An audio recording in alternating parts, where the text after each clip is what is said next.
to the 8 o'clock kickoff as Motherwell look to get back on track after defeat at Ibrox on Saturday, and for Celtic looking to build on a couple of medicinal victories against Aberdeen and then against Livingston at the weekend. They had their moments of angst in those two fixtures as well, but I think that's just going to be the way of it for Wilfried Nancy and his players. I'm joined here at the back of the main stand at a freezing cold Fir Park by Derek Lilly and Paddy Bonner, who'll be doing the commentary alongside me this evening. I will keep you up to date with what's happening in the other games as we go along as well, including these 15 minutes that we await the kick-off here in Lanarkshire.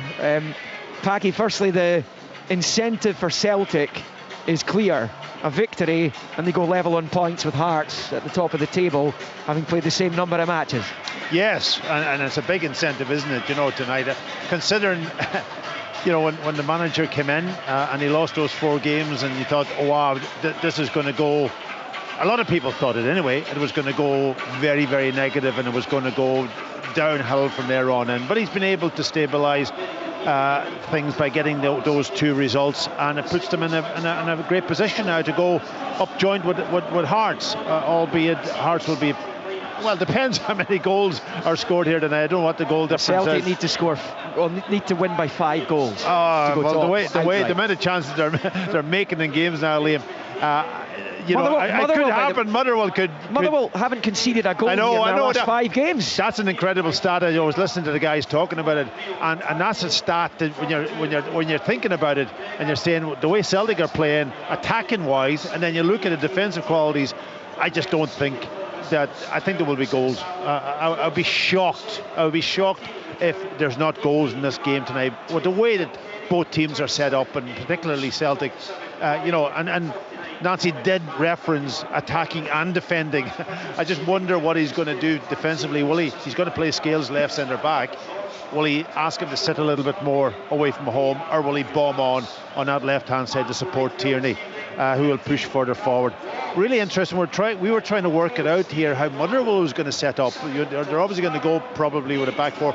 We did see a little bit of a warm-up. I know Rory mentioned a warm-up earlier on in this piece from his game at Livingston, but here we've seen a warm-up, and it was actually running through an attacking phase through the middle of the, from the back to the middle of the field, and then sort of up to the forwards. But I'm just trying to look at how they would be set up. I think they want to match up Celtic in the middle of the field, because that's where Celtic's strength is at the moment. They've got 4 players in there, and if they have good possession, Negrin is the one that he will get in the box and he will get chances. He might score 2, but he might miss 4. But that's the way he plays. Well, he's top scorer now as well. He's top scorer, and he's in the box all the time. So somebody has to deal with that. Somebody has to match him up. Is it a centre half? You've only have to go to the back forwards.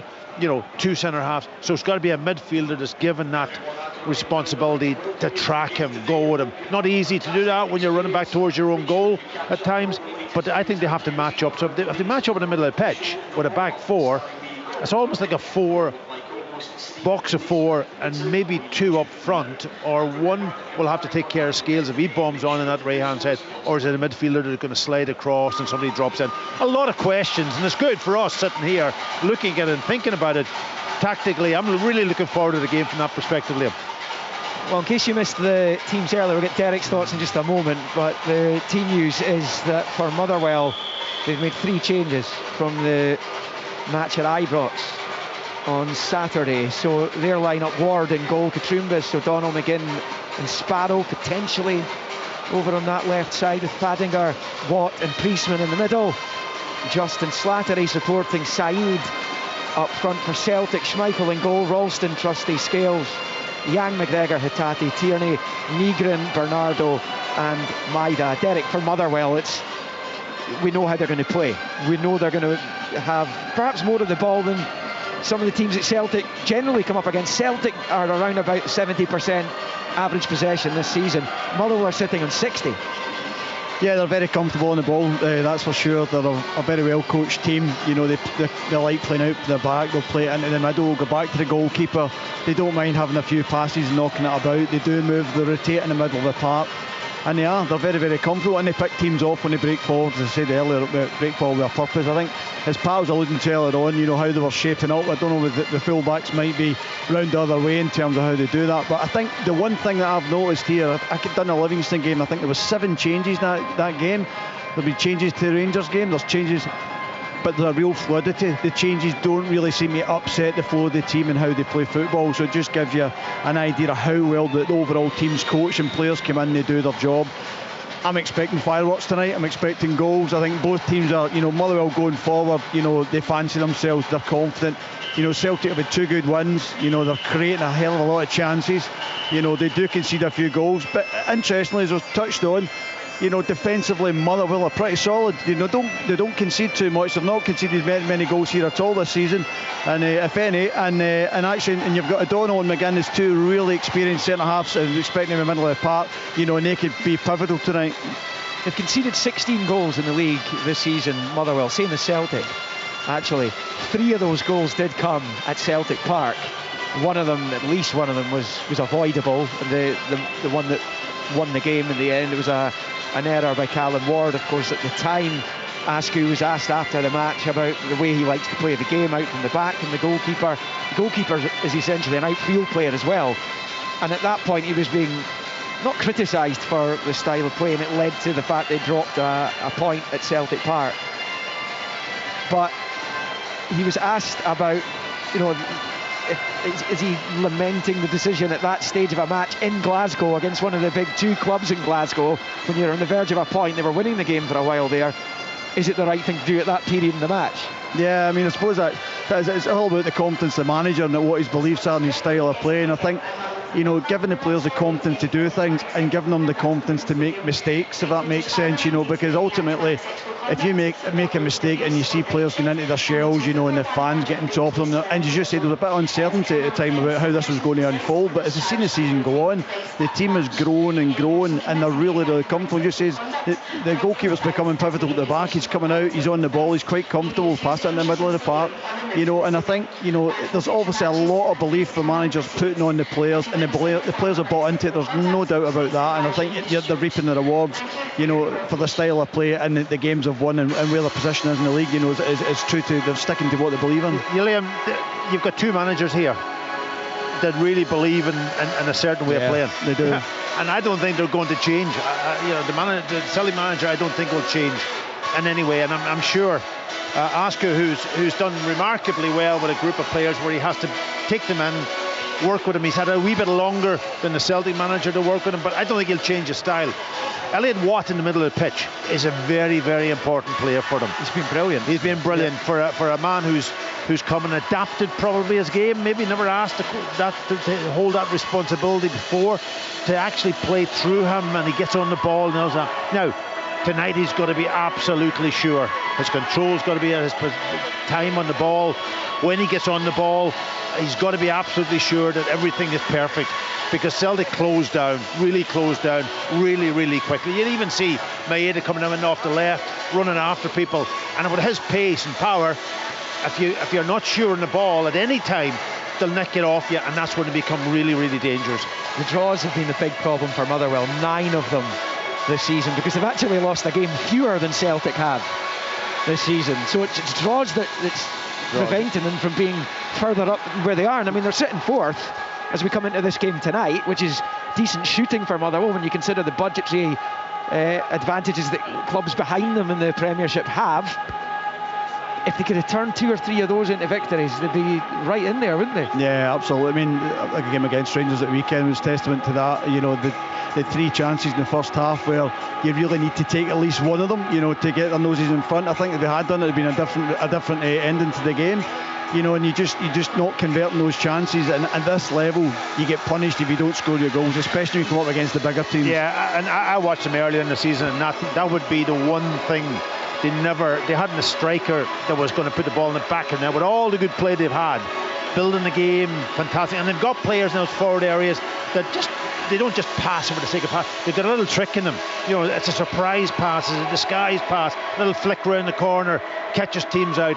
But inside the box, that's where you've got to go. I kind of laugh at that because I've heard that quite a lot this season. But Tawanda Masuanise is unavailable again tonight. He's been away with Zimbabwe at the African Cup of Nations, scored a wonderful goal against South Africa last night. They are out, so he'll be back soon.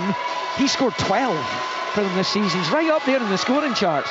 Yeah, and I think maybe he needs support. Is that what? Yeah, you guys I think that's it. You know, when you've got somebody who scored 12 goals, and probably that there's not that many more goals spread amongst the rest of the team. You know, you need more midfielders chipping in, getting 3 and 4 goals.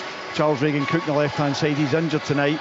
You know, is it Stama, the Australian centre forward as well? Stamatopoulos, yeah. That's a bit of a mouthful, that name. But anyway, yeah. So, but yeah. See what you were doing there. I went for the shortened version there. Derek, it takes a while. Yeah, I know. But yeah, you're right. Say it slowly. Yeah, you're right. You know, I think that's it. You know, if you get somebody that's so pivotal to scoring the goals, it's not that you become reliant on it. You don't take it for granted, but it's just somebody in a good streak of form. But you need somebody to lighten that load, because at some point he's either not going to be here, he's going to be injured. You know, he's going to dry up. The goals will dry up a wee bit, and you just, as been part of talking about earlier on, you know, who else they need. And I think we've all been saying that. You know, need somebody another maybe 10 or 12 goals a year striker or attacking midfielder that can just help lighten the load a bit from Masuanise, because obviously if he's not in the team, it's having an impact. Derek, there was times when strikers scored 20, 30 well, goals. I know, exactly. Yeah, I know. and you were up there with 2. You played in a 2 up front. Different game. It is, you know, I think that's it. You just need a bit of support. And, you know, in the high intensity play, the way the modern game's played now, breaking forward, you don't always have that many bodies in the box, you know, and as Pat is saying, long gone the days we've got partnerships where there's 2 up there, so it's a different, the game's changed so much now, but they do need more goals. It is 0-0 across the 4 matches that kicked off at 7:45. Just a reminder, if you're looking for the Rangers St Mirren game, that's on BBC Radio Scotland FM and on Sounds this evening. But it's goals at Dens, at Easter Road, at Amon Vale and at Ibrox, still in the relatively early stages of those matches. The 2 sets of players are led out by the referee, Kevin Clancy. I just wanted to mark a significant anniversary yesterday, and it affected both these clubs.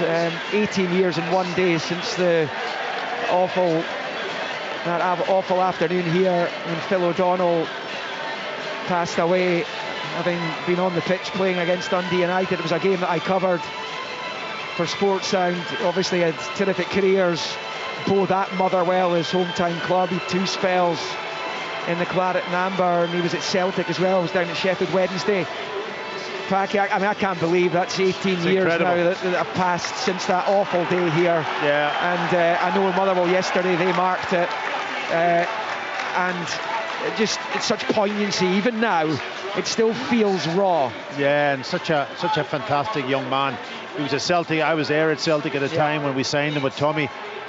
He was a runner. He got himself in the box. He scored goals. Yes, he had injuries, which was a pity at that stage of his career. He picked up a lot of injuries. But what a brilliant lad, brilliant man to have in around the dressing room. And you know, there was never an issue with Phil O'Donnell. Any manager's delight to be around, and to pass so early in his life and his family and his wife and all of that. Yeah. And it takes a long time. I don't think you ever get over those things when it happens so young to somebody like that. But he's well remembered, which is the great thing. Yes, indeed, Phil O'Donnell, who died 18 years ago yesterday. And our thoughts as ever with the O'Donnell family and all of Phil's friends as well. So just about ready to go here at Fir Park. It's going to be Celtic who are going to kick this one off in the green and white hoops, going right to left towards the Davy Cooper stand, with Motherwell in the Claret and Amber shooting towards the big south stand, which is chock full of Celtic supporters. And it will be the champions. They're going to make it 3 successive wins under Nancy, who kick off, laid back to McGregor, who in turn turns it back to Ralston, and then back to the centre point of the Celtic defence in Austin Trusty, to Scales, who rolls it back to Casper Schmeichel. Remember, Motherwell, 35 meetings since they last beat Celtic, and that was at Parkhead just over a decade ago, as that slipped forward towards Maida, Just had it pitched off him there by Priestman, who's come into the Motherwell side this evening, with Elliot Watt doing a job there as well. It's back with O'Donnell at the edge of his box. A poor ball out of defence though. Tierney to Nygren with a little back heel, which is cut out, and it breaks into the midfield for Motherwell. Now they get an opportunity to drive forward through Lucas Fadigar, who is fouled there by the returning Celtic captain McGregor, and that's going to be a Motherwell free kick midway inside Celtic territory. McGregor's complaining, but I'm not sure he gave Kevin Clancy too much option there. Yeah, it's so early in the game, he probably didn't go to his pocket and book him. It was kind of almost, he lost the ball, Callum. He got caught. I don't know what happened to him. It's not like him in the middle of the pitch. He got caught in the ball, and the ball was necked, and then sort of almost a space open up, and Motherwell midfielder was driving forward, and he just clipped the back of his heels. A couple of Motherwell players over at Slattery and just, Derek. Yeah, I was just going to say, I think, you know, they see how congested it is in the middle of the park, you know, the midfield, so it could be a sign of how the game's going to pan out. Elijah Just with the free kicks flicked away there and out for a throw-in by Kieran Tierney, as usual, is sporting the short sleeves despite the sub-zero temperature here in North Lanarkshire. It's out for a Motherwell throw-in, level with the Celtic 18-yard line on this near side. And it's going to be bowled back the way to O'Donnell, one of those who return to the fray for this one, and then infield to the skipper Paul McGinn, who has yet to beat Celtic in his career in 26 previous attempts. He never managed it. Out to Tom Sparrow, who appears to have started wide on the right. A little short ball out to this near side for Slattery, played back to Priestman, into the midfield for Watt. Motherwell trying to find a way through Celtic here. Motherwell will have plenty of the ball, perhaps more than any other side who normally come up against Celtic. Celtic 70-80%, it is no surprise, but here come Well. It's just low ball across towards the 6-yard line, here by Trusty, and out for a Motherwell throw-in. And the hosts have set their stall out here, 2.5 into the match, 0-0, but it's Motherwell in the front foot here in the very early stages. So it's bowled infield to Just, but it just drops off his toe and out for a Celtic throw-in on this near side. I think we're already starting to see how confident Motherwell look on the ball. Yeah, just the 7 victories this season, but their play has impressed plenty. Against Bertolascu, would want to see more points on the board than they have managed to register. The midway point of the season, it's bowled back to O'Donnell. Up into the air it goes. McGinn will just nod it calmly back to Callum Ward, the Motherwell goalkeeper. He has his gloves on it here, and it's always interesting when Celtic come up against a team, Pat, that are on the front foot from the early stages, no fear. Yeah, well, they're on the front foot because they got the ball down and passed it, and the goalkeeper very heavily involved. He's just been out of the edge of his box that time and tried to pass higher up the pitch, and it was cut out. Scales under pressure from Slattery, rolls it back to Schmeichel, who's returned to the Celtic starting 11 tonight after Sinisalu's cameo at Livingston on Saturday. As that bounces out of play for a Celtic throw-in. Yeah, I'm just looking at Motherwell, the way they're set up, obviously with their back 4. They've got those 4 in the middle of the pitch, and then they've got Just and Syed almost playing as a front 2, trying to get in contact with the 3 centre halves and putting them under pressure, not letting Celtic dominate from the back. It's an interesting setup from Motherwell tonight. We're expecting Saeed to play right through the middle there, but as Pat was suggesting, Elijah Just is very much up there in support. It's Just trying to get there ahead of Scales. Scales slides in, wins it, but gives it straight to Watt. Out to that far side, Katrumbis laid back to Watt. He turns it back to McGinn. He'll switch it left to right of the centre circle for O'Donnell. Forward to Slattery, out to this near side. There's there might have been a couple of fouls there, but it's the one on Slattery that's been penalised. Sparrow played the ball to him. Yeah. Slattery's wiped out, and it's going to be a free kick to Motherwell on this right-hand side, just inside Celtic territory. Yeah, Motherwell started off really well, moving the ball, but the movement of the players off the ball too is a critical factor. Goalkeeper obviously being the spare player at the back, and they'll play to him, and then they'll link in with Elliot Watt, which they've done now, and there's a ball over the top, but Schmeichel will read it. Yeah, it's back with Kasper Schmeichel. Derek? Yeah, I think that's the way Motherwell play. They're happy to sort of suck teams in, sit the ball at the back, but they'll quickly put a ball over the top. And I think it's been quite interesting as well. They seem to be quite, like, Trusty's been left alone at the back. I think there's a sides dropping off, Justice dropping off. They're quite happy to leave the Celtic defenders, drop back in, and then really that midfield there is becoming so congested. And the minute Celtic any possession is there just now, they just close them down. Well, Celtic felt there was a foul on Bernardo there. He was midway inside his own half. He did get it back to Scales though. He takes most of the contention out of the decision from the official. And that long ball from Ralston down the right is easily headed away by McGinn. And then flicked up, helped on its way towards the halfway line by Oscar Priestman. Drops into the centre circle. Slattery wins it off Bernardo. He's making just his third league start of the season for the champions tonight. It's played out to the left side and Katrumbas rolls it back to McGinn, who's left of the centre circle, then back out to Katrumbas. Normally starts on the right, he's out on the left today. Trusty, it's not a great touch facing his own goal, but there's an offside flag up against Elijah Just on this near side, and Celtic have a free kick as they try and settle. 6.5 in, Motherwell 0, Celtic 0. Yeah, that ball's on though down the side of the centre half, so obviously once one of them has to step out and confront somebody, it leaves the 2v2 at the back, and there's lots of space for them for Motherwell to exploit. Yeah, I'm looking at it just now as well. I mean, Celtic at some points is 4v4 going forward, so the game's getting so stretched. The minute get a bit of possession, Celtic they've given it away. It drops to the edge of the box. McGregor under pressure, bundles it back to Scales, who turns 180 degrees facing his own goalkeeper before rolling it out to Trusty, who chips it forward. Motherwell by far the brighter team at the moment. Celtic still trying to bed themselves in as McGregor plays it to Ralston, and Derek Lilly can perhaps finish his sentence now. Yeah, no, just going to say, I mean, we'll talk about earlier on, Packy was saying about are Motherwell going to press them, and they're going to get in their faces, and that's exactly what they're doing. They're going for them, matching them toe to toe, and they're already causing Celtic problems at the back. Bernardo on the near side rolls it back to McGregor. Even in those two defeats in the league that Celtic suffered under Wilfred Nancy, they had more than enough chances to win both of them. As Tierney picks up left-hand side of the Motherwell box, first real attack of note for Celtic. It's to Bernardo, back out wide for Tierney's ball in, clear by O'Donnell. Hatate finds Callum McGregor, calmly with the left foot rolls it to the right angle of the box for Ralston, who crosses in. A header at goal is over onto the roof of the net from Yang, and it stays Motherwell 0, Celtic 0. But really the first opportunity for Celtic to bare their teeth in the match, Pat. Yeah, first bit of good play. It all came from a penetrating pass from McGregor into Bernardo, and then that allowed him then to get down the sides, and eventually they kept good possession to create a little opportunity. I think it was Yang that maybe headed over the crossbar, but that was Celtic's best bit of play so far.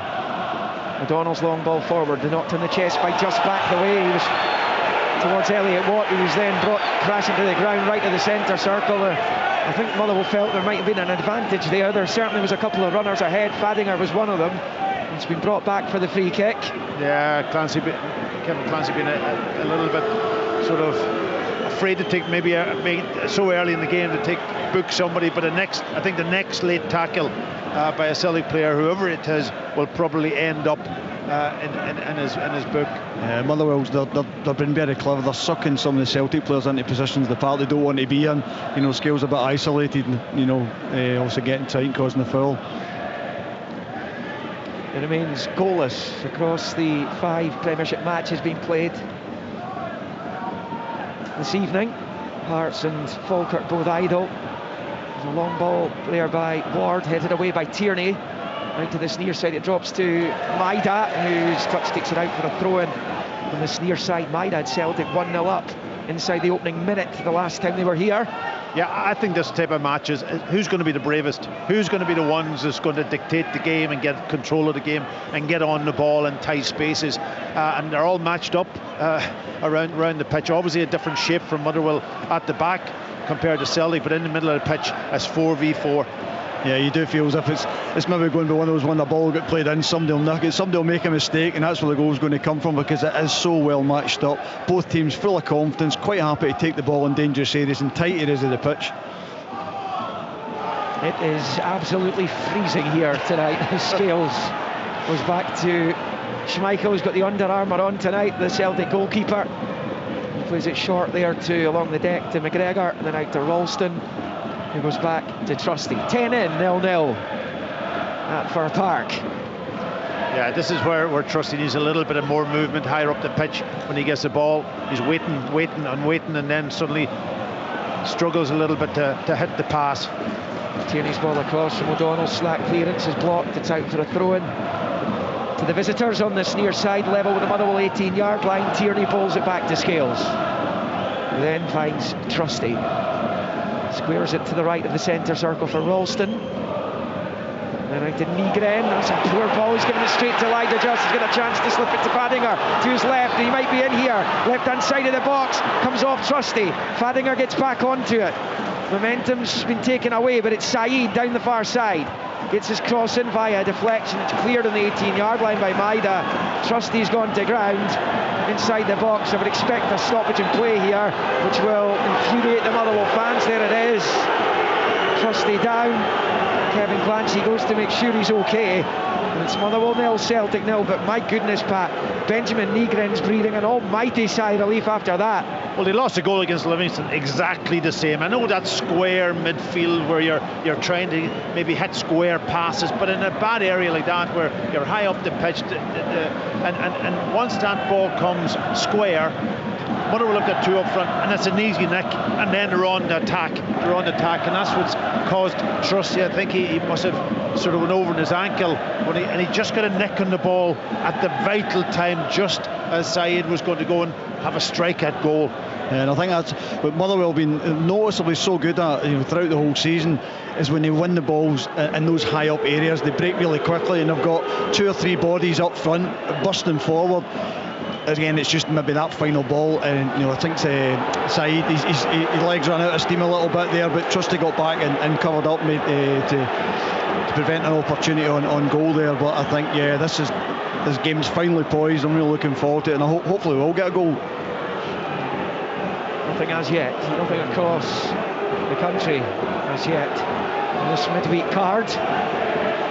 It is going to be an uncontested drop ball in Motherwell's favour. He's back towards the halfway line, and Priestman knocks it back to O'Donnell, who will then first time on the right foot move it out to Sparrow.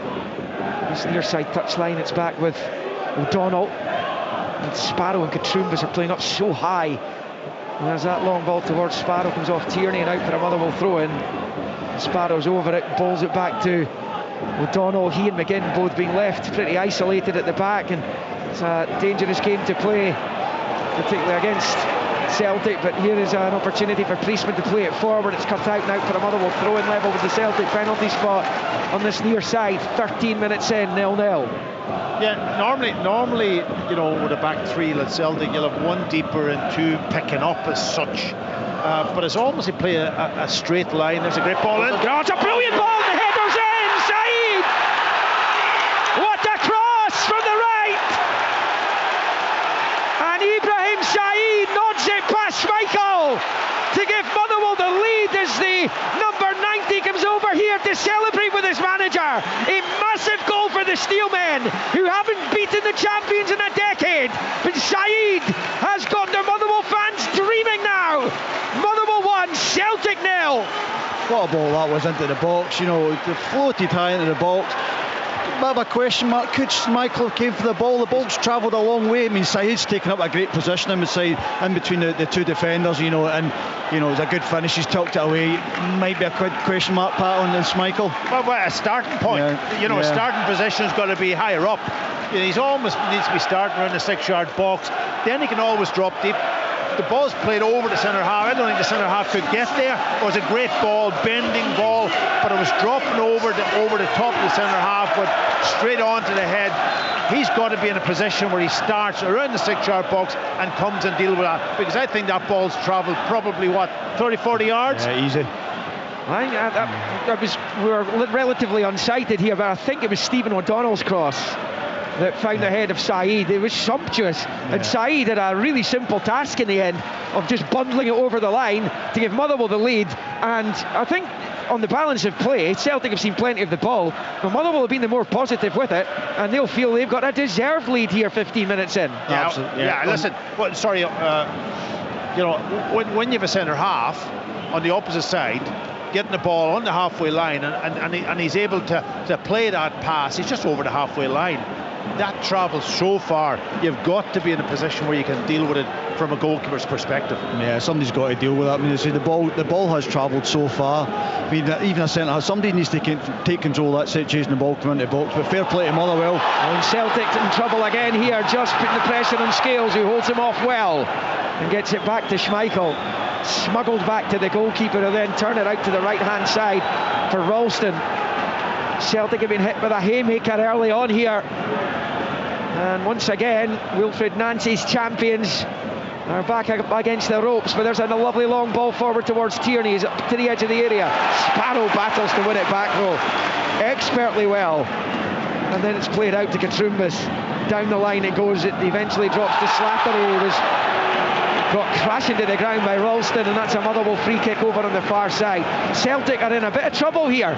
Yeah, but that's what I was saying also. You can look at the centre halves. When you have three at the back, you've got three defenders, you've got 3v2. Somebody's got to match that centre forward. If it goes over Trusty's head, then it's got to be the next centre half that's going to be in a position where he can actually deal with it, and they weren't in that position. Yeah, it just seems so easy. That long ball into the box and simple header. There's been good build-up played by Motherwell all along. But yeah, it seems to be a long not a speculative ball, but a nice ball played into the box about the goal from. So yeah, I think there's big question marks about Celtic's defending on. I think the Motherwell fans not happy with a couple of challenges from some Celtic players, but I think they're just shielding the ball. It didn't look like there was too much in that. Listen, since Motherwell last beat Celtic, their record: played 35, drawn 5, lost 30, scored now 22, conceded 101. Yeah, listen, I talked before the game. If you get control of you've got to get control of the game. Celtic haven't been able to do that. That's why they can't get up the pitch. And Motherwell is the team that's in control, putting them under pressure, getting the ball even in the middle of the pitch. When they get it, they look as if they're the ones that want to go and attack Celtic. There they are again, under pressure, high press. Celtic back to the goalkeeper, struggling to get up the pitch. Yeah, I think they're looking forward. When Celtic are on the ball at the back, they look forward. All they're seeing is Motherwell strips. They're not seeing a Celtic strip. They don't have many options at all. They can't see a pass. 1-0 Motherwell. Still no goals in the other games in the Premiership tonight. The other 4 matches taking place. But Ibrahim Said as Motherwell in front. First goal of the season. Said, after 5 years at Viborg in Denmark, he's come, he's making an impression, getting his chance with Maswanise. Away with Zimbabwe, and there's a ball through, and it could be another opportunity for Motherwell here. Fadinger, right hand side of the box, turns right on his left, back onto his right, and it's cost him. It comes off Trusty and behind for the corner. My goodness, he pulls the trigger. Motherwell could be looking at a 2-0 lead there. 18.5 in, it stays at 1. Corner. Yeah, that's a midfielder just making a run forward, and nobody able to pick him up, nobody matching the run, but none of the centre halves. You got 3 defenders there, got to deal with it. Watt with the ball in this time from the short corner, and it's cleared. Yeah, it was just a bad touch. You couldn't get the ball cleanly under control. It was sort of bobbling about, and as soon as he turned back, the opportunity was gone. Yeah, sorry, one other point. Elliot Watt, I loved when he got the ball, he just kept looking around him over his shoulder, and almost had the time to go and pick the pass. Beautiful play from him. Said picks up over on that far side and pokes it in field. The ball forward there from Just is cut out, but they've managed to win it back on that far side. They're all action. Are the Steelmen. Here goes Said again with the tricks on the left hand side of the box. Faced by Scales, who's been dragged right out of his left centre back position. He's played back into the midfield here, and it's Priestman. It's a bit of space, back to Said. Not a great touch, allows Ralston in to win it back here. Hatate gives it away this time. It is all about Motherwell. It is all Motherwell. Almost 20 minutes in, they lead Celtic 1-0. they're so comfortable on the ball, Motherwell. You know, everybody, they've got options every time there's a head. Looking up, looking for the pass, there's an option there. There's two options there. They're so comfortable knocking it about. The goalkeeper's outside the 18-yard box. He's the extra man at the back. You know, and then you can see as they're setting up, there's 3 or 4 bodies looking to get in behind the Celtic back 4. Here's Just rolls it out to Sparrow on this near side. He's level with the edge of the centre circle, played infield to Priestman, back to Slattery, and then into his own half for O'Donnell. Back out to Slattery on this near side touchline, pokes it infield for Priestman. We'll go back to O'Donnell. The Motherwell supporters, you can see how much they're enjoying coming to watch their team, and now Celtic have to try and be the first team to score, a visiting team to score at Fir Park in over 2 months, just to get something out of this. That's headed infield to Slattery. Out it comes to Sparrow on this near side. A bit too much on the ball, and it was out for a throw into Celtic, level with the edge of the D of their own box on this main stand side. Yeah, the 4 in midfield is dominating Celtic's 4. There is no question about it. Obviously, you've got Elliott Watt just dropping deep. Nobody's going with him. He's able to orchestrate the play from almost level with the centre halves. And then when somebody steps out, the space is created, and they're able to exploit it very, very quickly. And lovely little 1-touch, 2-touch passing. Normally you see that from Celtic, but this Motherwell team looks as if they've taken a leaf out of their book and doing it extremely well. And 8th goal of the season for Zach Sapsford, and Dundee United lead Livingston 1-0 at Ammanvale. Derek. Yeah, and I was just about to say, and I think what you can see is what Pat was saying, Celtic are getting dragged about, and Justice playing on sort of right of the front 3 there. When he's dropping off, Liam Scales is following him in, and Liam Scales is getting in position he doesn't want to be in, and they're all becoming so unsure. You can see Celtic players looking over their shoulders. Who am I picking up? Where do I go? And the Motherwell players are taking up some lovely spaces, and you're getting into some little gaps, and they're turning it, and and Celtic can't get close to them. Celtic look absolutely bamboozled by this Motherwell performance. I can't remember a time, and I was talking about Phil O'Donnell's 2 spells here. That team that Phil played in second time around under Mark McGee was outstanding to watch, but I don't think even that Motherwell side was capable of ragdolling Celtic the way that Motherwell are doing right now, almost a quarter of the way into this. Motherwell 1, Celtic 0. Well, Tati gets on the ball midway inside his own half. Yeah, they're playing with a back 4. That gives them an extra player. That gives them an extra player higher up the pitch in different positions. Celtic are playing with a back 3, and they don't have that. Celtic are only playing with 1 striker, and they're just playing around them. They're playing around them. Back with Schmeichel, who clears right-footed. Tati tries to take it down in the midfield. 2 claret and amber shirts around about him. He's managed to poke it, but he can only get it there to Elliott Watt, who turns it all the way back to the goalkeeper Ward, who's just outside his area. He pushes it back into the midfield here for Watt, who goes back to his keeper again. Yeah, Celtic can't get to grips with the Motherwell formation as well, and not only that, the Motherwell players rotate so well. They move, they're looking to make runs in behind, always on the move, always on the front foot, and they can't get close to them. Possession wise, it's 56 in Motherwell's favour. Celtic's 44. 23 and a half on the clock. Celtic have no answer to it as yet. Still plenty time, of course. Tati gets from Tierney, given away again, albeit the ref spotted a foul on Tierney on the touchline, so Celtic will get a free kick on this near side. So just to confirm, it is Livingston 0, Dundee United 1 at Ammanvale. Zach Sapsford with a goal there. Remains goalless at Dens and Easter Road and Ibrox.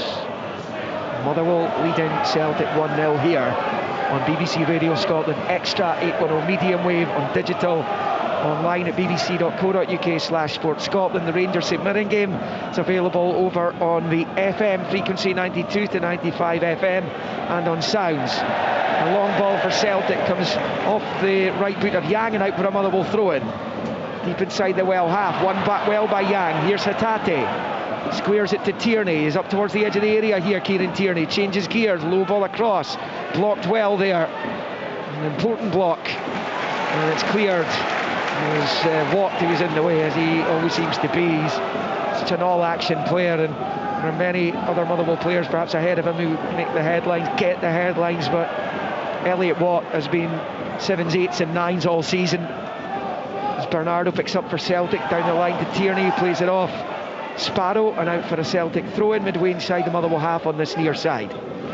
I think the test for Motherwell is going to be is can they keep this up. There's so much intensity they're putting into the game. It's how long can they keep it up for? And not only that, if they can keep it up, can they get that second goal? But it's just now, there's such high energy. Half time can't come quick enough for them to get a break. But come the second half as well, they need to regroup and go again. But they've started so well. So 20 minutes left of the first half as Trusty rolls it to the left for Scales, down the line for Tierney. Under pressure from Sparrow, and he's lost out. Bernardo tries to win it back now to Tate and to Tierney. Again, Motherwell win it back through Sparrow. The energy levels are frightening here from the home side as the goal scorer side picks up left of the centre circle and rolls it out to that left side for Katrumbas.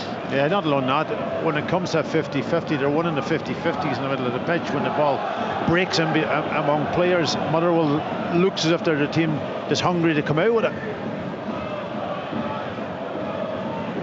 It is up on that left side of Saeed.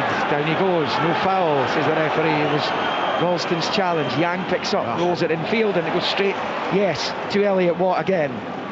He's everywhere. It's like there's more than one of them. Yeah, he takes up some great positions, going forward and defensively as well. It's such a big blow for the team. It's up with Slattery now, holding off Scales. And then back to O'Donnell. He's back to his goalkeeper. It's a real trust from the supporters, despite the way Motherwell want to play when they have it in the defensive third. And there have been the odd error this season, including at Celtic Park. And there's another O'Donnell giving it away, and it's Tierney to Maida, back to Tierney, gets the cross in, headed away by McGinn to the edge of his box, and just knocks it out to Katrumbas on the far side. But the Well fans have come here and they've seen clean sheet after clean sheet after clean sheet recently at Fir Park. That's brilliant play. Yeah, they played out magnificently at the back. That's brilliant play. It's actually good to see, a Scottish team, playing in this manner. Yeah, and O'Donnell plays it forward. It's going to break to Saeed. He's at the edge of the box. Good tenacity. Wins it off Trusty. Shots blocked by Ralston. Still alive. Breaks right-hand side of the box. Just trying to pull it back. Blocked by Scales. Second chance for Motherwell on the near side. Played back to Sparrow. And then Slattery on the turn. Finds Sparrow again on the near side touchline, level with the Celtic penalty spot. Back to Priestman. He'll square it to Paul McGinn.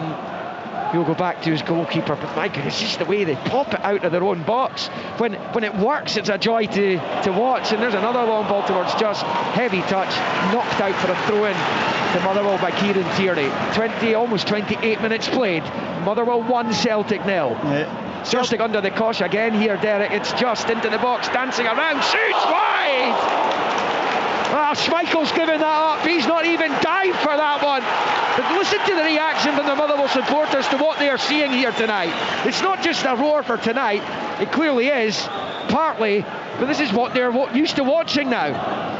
Yes, I was just going to say, Just is just outside his own box. He cool as you like, played the ball out. Next thing you know, he's up at the edge of the box, involved in an unlucky not to get a shot on target there and add to Motherwell's score. So it just shows you the energy that he's getting about the pitch. They're all working for each other, up and down the pitch together.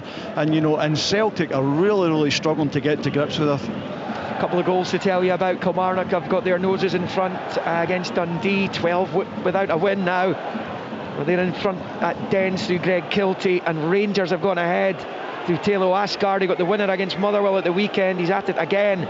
Rangers 1, St Mirren 0, Dundee 0, Kilmarnock 1, Livingston 0, Dundee United 1. Still goalless between Hibs and Aberdeen at Easter Road. And here, Motherwell putting on a show and 1-0 up against Celtic as Scales plays it out of defence for Dyson Maida, who's on the periphery of this one. And it's a short ball back towards Scales. Under pressure from Just. Scales clears up towards the halfway line. Nygren gives it away straight to O'Donnell, bounces off him and breaks all the way back to Ward as Jens Bertalascu applauds his players down there, and little wonder. Yeah, so listen, Celtic, Motherwell are quite happy to go man for man at the back and push the extra player high up the pitch to put Celtic under pressure. That's when you need a striker that you can play up to him and he holds the ball and brings people in, and that because that they're not able to do it. Saeed has freed himself by Ralston. He was clearly being fouled. There's an advantage though. It's out to Katrumbas, wide on the left. Motherwell hunting down a second. Katrumbas goes for goal, and Schmeichel holds on. at his near post, and it stays Motherwell 1, Celtic 0. Might have taken a little nick on its way through there, almost half an hour in. Oh, man. And Celtic giving it away again, and it's a tame effort from Elijah Just, who knocks it well wide of the left-hand post. Half an hour in, Motherwell 1, Celtic 0. Celtic don't even know what day of the week it is right now. No, they're just getting out-bullied, outplayed, and they're just really struggling to put any passes together and work their way through the thirds of the pitch. And then when they can't go long because they've got nobody to really hold the ball up, so now they're devoid of ideas when they have the ball, and Motherwell's doing it really well. And the question is, can they keep it up? Can they keep that pressure up? Can they get that second goal? Or will Celtic come into this match? But they need to do something. Well, having watched a bit of Motherwell recently, I think they can keep it up, because they have been keeping it up, and they've been scoring late goals as well, including that win against Dundee last time out here. I don't think there's any doubt they can keep it up. Can Celtic raise their performance? Can they work out how to play against this Motherwell team? They've given it away again. Over on the far side, it's Yang this time. Saeed driving forward. He's got the ball now. Yang stays on the ground looking for the referee to stop the game. Motherwell play on for now, and they've got it right hand side. Yang's got back to his feet. It's not Yang, it's actually the right centre back. It's Tony Ralston that was, and he's run back now to get back Ralston into it. Down, yeah. So Yang then had to step into that position that he had vacated. And, we know his defensive qualities. They've got a very similar hairdo and they're wearing the same boots, I think, so that's my excuse anyway. And I guess not many of us know what day of the week it is at this time of year anyway, so that long ball comes all the way through to Kasper Schmeichel, who holds on. But you take my point, Derek, don't you? Celtic look dazed and confused out there. Yeah, they do. And when they're getting on the ball at the back, they're playing long, hopeful balls up front to Maeda, and O'Donnell and McGinn they're taking control of the situation, winning headers, controlling the ball, and it looks as if they've just run out of ideas just now. Celtic, they can't really figure out how to break down Motherwell. But look, Scales is on the ball. He needs movement from the striker. He can't just stand there. He's got to run the channel. He's got to do something. Listen, Derek, you are a striker. You know when a centre half gets the ball, he needs you to make a movement. Yeah, whether it comes short or whether it go long, make a run, make somebody move, create a bit of space, do something, give them an option. But as things are just now, they're looking up and nobody's moving at all. They don't have any options. And then when they play a ball into Midley Park, Motherwell's all over them. 32.5 on the clock. Motherwell 1, Celtic 0. Schmeichel has it inside his own box and plays it short to Bernardo. And back to Schmeichel. And to Scales. Scales stands, looks for an option in green and white, gets one from McGregor, back to Scales, then to Trusty, and then out to Ralston on the far side. Up the line it goes. And it's dinked back by Nygren, given away. And bounces back off Ralston and out for a Motherwell throw-in. The Motherwell play it out from the back, they're doing it with a purpose. Celtic are trying to play it out from the back, but they don't seem to know where to go next.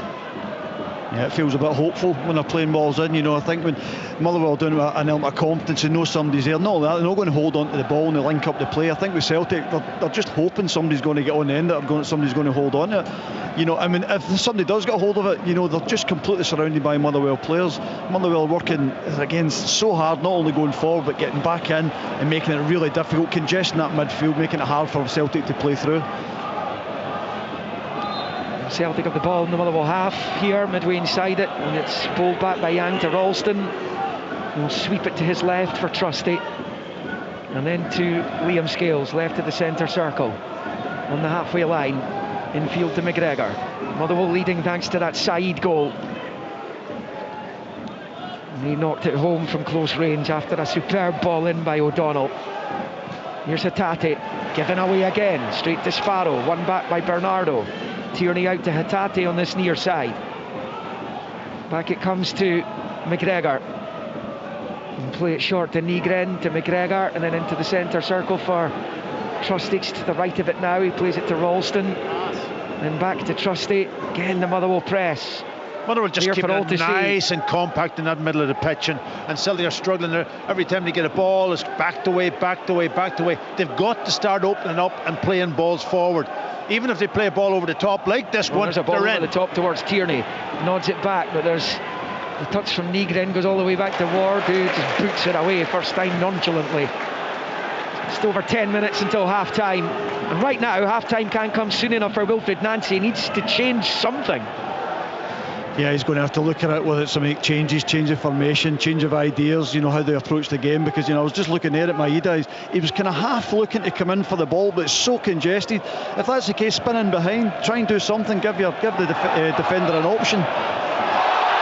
A foul on Bernardo by Priestman, says referee Clancy. As you can hear from the supporters around about us in the main stand here, not exactly agreeing with that decision.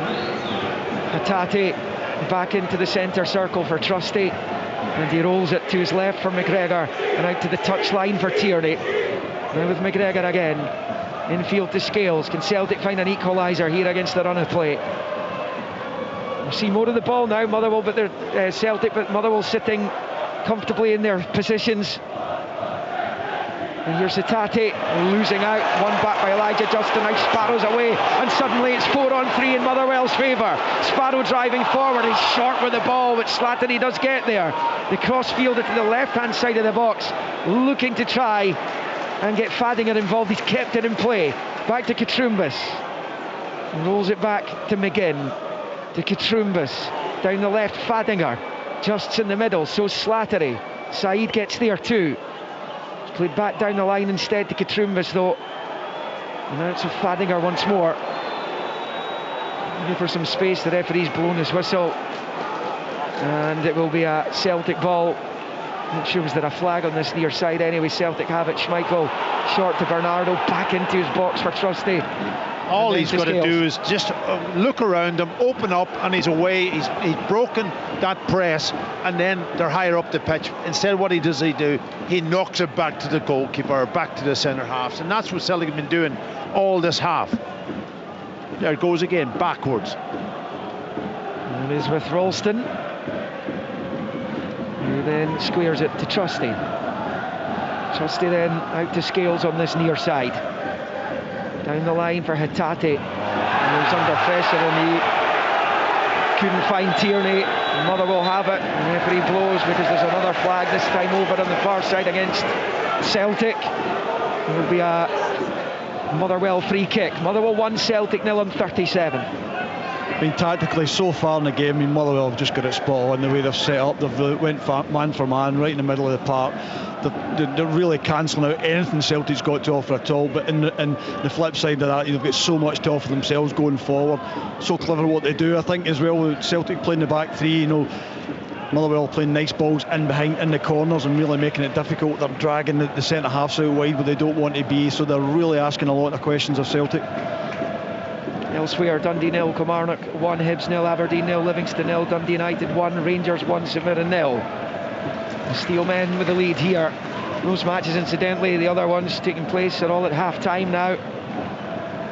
This one an 8 o'clock kick-off, the other 7:45. It's Motherwell in the lead and on the ball with Paul McGinn. He rolls it back to Ward, who hasn't really had a save to make in the match. No, and that's because Motherwell have dominated the game. I think it was interesting as well when Motherwell was on the comfortable possession at the back. Celtic look a little bit apprehensive whether they actually want to push up or not, in case they're getting done so often. As we see again, those runs in behind from midfield breaking forward, they're getting done so many times that Celtic look a bit hesitant to actually go and press Motherwell. Well, it comes from the front players too. You've got Hatate, you've got Nygren, you've got Maeda. Those are the three players that need to go and press Elliott, press the centre half, and do it nice and sharp and do it collectively. And then you might have a chance to win the ball back. If you don't do it and you hesitate and you stand off, that's why defenders then become hesitant at the back, because they don't know whether to drop off, go inside, what to do. And the movement of Motherwell is superb. Nygren finds Maeda just outside the centre circle. Tierney's down, he's stayed down for now. He's picked up by Yang. Tierney gets back to his feet. The Motherwell fans think he got back to his feet because Celtic are in a relatively attacking position here. He's played back to Callum McGregor. Forward for Yang on the turn, level with the edge of the D of the Motherwell box. It's pushed back out wide right. Yang giving chase. Ralston 2 comes off a Motherwell boot. Trumbus sliding in and out for a Celtic throw-in. level with the Motherwell penalty spot. Jens Bertolascu will be hoping that his team doesn't concede a sloppy goal at this point, because they've been the better side, but they've given away a free kick over on the Celtic right, and an opportunity for the visitors to load the box. Yeah, well, it's not working in the middle of pitch for Celtic, so what they've got to do is they've got to change it and have get two people on either side so we can get overlaps, underlaps, all the things that they were brilliant at when certainly when Johnson was in the team and so on. Even when Ralston was playing right back, he was getting into better positions. Celtic free kick. It is about level with the edge of the D of that Motherwell box. Right footed from Bernardo, it's dreadful. It's headed away by the first man, Priestman. Bernardo tries to win it back, goes in with his head. He's wiped out his opponent as well, and the Motherwell fans wanted a stoppage, but maybe not now, because Said's on the march again. Knocks it forward into the path of Elijah Just, wide on the left. Said's up on his own at the moment in the box. Still it's Just, goes for goal, deflected, comes across to the back post, and Tierney bundles it away to safety. And out for a Motherwell throw in, level with the Celtic 18-yard line on this main stand side. Motherwell 1, Celtic 0 on 40, nearly 41. That was such a disappointing free kick by Celtic there. You know, they've not been in the game at all. They get a free kick in the final third. It's take your time, at least have a good delivery into the box, you know, and doesn't get past the first man, you know, and that's maybe sums up Celtic's half so far. So the Priestman, who rolls it low out to Sparrow on this near side, and back he goes to Priestman and then to O'Donnell.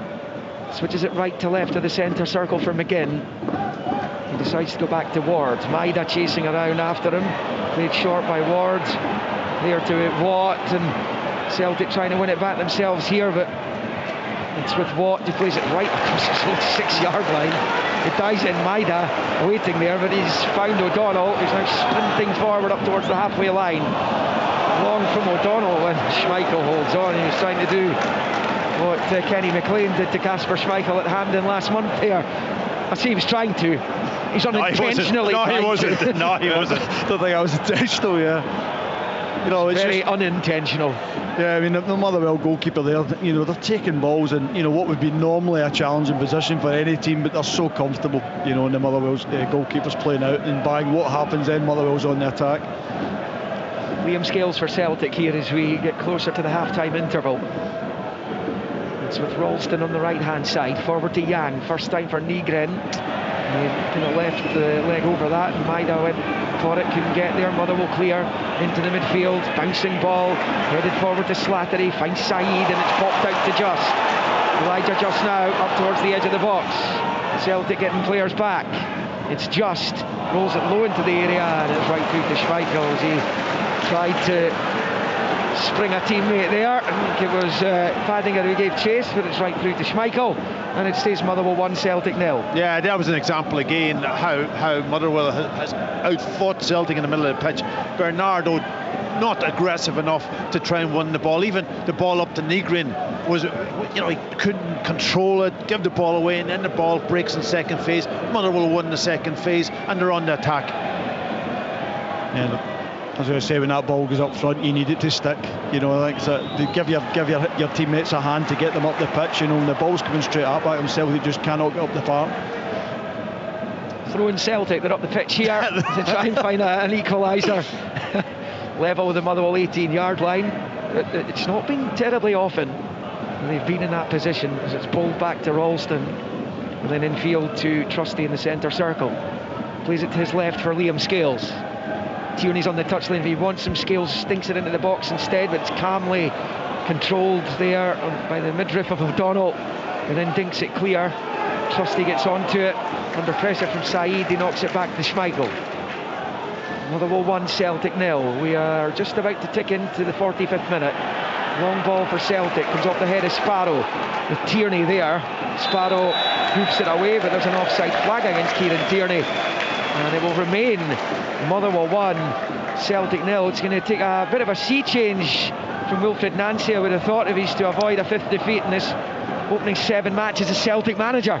Yeah, he's got to do something in his half-time whether he gets the players a bit more aggressive or whether he changed the shape a little bit to get, because they've been outplayed in this half, and it's not often we can say that, you know, another team in Scotland has totally outplayed them at their own game. That's the key. It's not an aggressive one where they're kicking balls and they're battling. They're playing through them and playing really, really well, and that is very seldom that has happened. You see Rangers do it now and again, but you know, the budgetary difference between those two is smaller than the budgetary difference between these two. I mean, this is a team that's put together on a fraction of the Celtic budget, and they're playing them off the park here as we go into the only minute of stoppage time at the end of the first half, with Motherwell leading 1-0. But it shows you what can happen, Liam. It shows you actually what can happen if you have a team that's willing to take on your information, work at it on the pitch. They don't have the same midweek games as Celtic or Rangers or so on, so they can work a little bit more, but you've got to get on the pitch and work with them and show them and make them believe. It is with O'Donnell, who goes back to his goalkeeper. Final few seconds of the first half. It's a floaty ball by Ward out to the near side. Slattery gets on, comes off Bernardo, then off Sparrow, and out for a throw in. In fact, come off Bernardo. Last says the assistant referee, Callum Spence, on this near side. So Motherwell have the ball, and they will have a half-time advantage by the look of things here. And Sparrow with the throw-in, looking for some movement. Forward it comes towards Said, header away by Scales. Comes off the head of Watt on the near side, out to Said, and there is the half-time whistle. And listen to that from the Motherwell supporters. My goodness, they are loving what they are seeing, and there's no surprise, because they've been a joy to watch tonight. Of the Steelmen, they lead 1-0 at the break thanks to Ibrahim Said's goal, which came after an excellent cross ball in by Stephen O'Donnell, scored in 14 minutes. And they've looked comfortable. Celtic have looked anything but this evening. A Yang header onto the roof of the net is about the extent of the threat that they've offered. Motherwell have been in another couple of occasions, and had Elijah Juster and Lucas Fadinger produced better decision making in the penalty area, they could be further ahead than they already are. At the interval at Fir Park, Wilfred Nancy is staring at a 5th defeat from his first 7 games as Celtic manager, unless he changes something, because at half-time it is Motherwell 1, Celtic 0. Sports Sound on BBC Radio Scotland.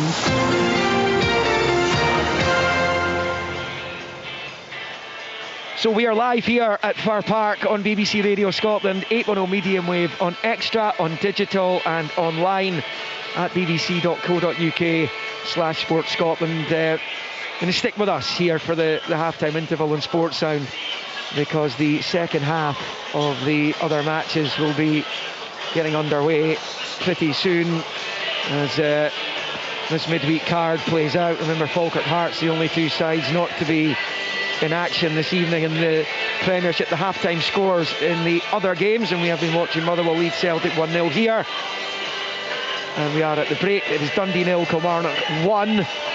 The only goal of that game scored by Greg Kiltie on 38 minutes, so it could be that Killie are on their way to a hugely needed victory at Dens Park. Just at the midway stage though, Zach Sapsford has Dundee United ahead at Livingston.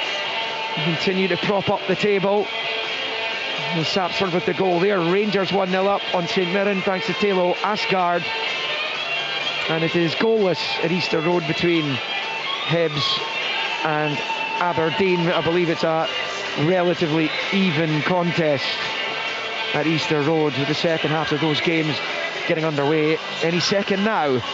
But here, myself, Paddy Bonner and Derek Lilly have been watching a superb Motherwell performance. They have a justified lead here, given to them by Said, Derek, and just a joy to watch at times in that first half. It doesn't matter where they are on the pitch, knocking it about their own box. It's fabulous to watch. And I know people have been waxing lyrical about Motherwell, and people looking at the league table and saying, about Hibs and Aberdeen, they're within relative striking distance of them. But the way Motherwell are playing just now, I don't think I've seen a team playing a more attractive brand of football this season. It's excellent. to me it looks as if, you know, whatever they're doing in training, they're taking it onto the pitch. You know, I know it sounds a bit silly, but actually it looks as if when they're actually playing the game, it's as if they're training. They're so comfortable on the ball, they're so relaxed. They're doing this obviously day in, day out. They all know their roles, they all know where to be, they all know what spaces to take out if somebody's on the ball, whatever it may be in the pitch. They've always got an option. And not only that, they're working so hard. The minute Celtic get the ball, they're closing them down. They're not giving Celtic any opportunities at all. Celtic don't look as if they've any options. And yeah, it's an absolute joy. What a time to be a Motherwell fan, to come and watch this football every night. Okay, they might not win every week, they might not score all the time, but to watch this style of football, you know, in Scotland, and it's not the old firm we're talking about, and even although Hearts are top of the league, you know, this brand of football that Motherwell's playing is just so exciting to watch. And every time they break forward, you think they're going to score a goal, and it's brilliant. And Celtic have just fallen so short. And I'm just thinking about it as well, you know, Callum McGregor, he's hardly the kick of the ball. You know, Callum McGregor's so used to dominating games, the pace of the game. I've hardly seen him and Bernardo in the middle of the park. And again, it's testament to how hard Motherwell are closing down the midfield. Yeah, listen, Liam, Derek touched on it there. You can train all day, you can do things in training, but it looks like they're training the way that they play. Opposition, players out there, not just passing the ball without any opposition, where you see all these drills that people do, and that. It's when the game starts. If you're under pressure and you've got to be able to play around people, through people and all that, then you've got to practice that in training, and that's what it looks like to me. Reality-based, almost training. Take what you're going to do on the pitch on a Saturday or a Sunday or a midweek into your training and work on it. And he's got the players. Elliot Watt is critical. The goalkeeper is critical. You've got those players that are absolutely critical in the way that they start the game, and then the movement of them is fantastic. Celtic just are really struggling to get a grip of the ball, get a hold of the ball, and when they get a hold of the ball, I don't see if they've got the options that they used to have. And you know, we talk about that box in the middle of the pitch that Motherwell have matched up Celtic. Callum McGregor used to play there on his own. That allowed him to have the space to move around, a bit like Elliot Watt is doing when they have the ball. There's nobody crowding the space, but it looks like Celtic's just almost crowding the space that he normally operates in, and that drags in the opposition also, and they have no other answers. And then they can't play the ball forward. They can't play it forward because they've got nobody to hold the ball up. They're not even taking that option at times. They're just gone back, and it goes back to the goalkeeper, it goes to the centre halves, and they're devoid of ideas, which is not the Celtic that we've been used to for the last 10 years. And that is that players confused? Is that players not taking enough responsibility? Or what is it at the moment? Because that's the first time I've seen a Scottish team really dominate Celtic. Not from a physical part is also part of it, but from a point of view of how they played the game.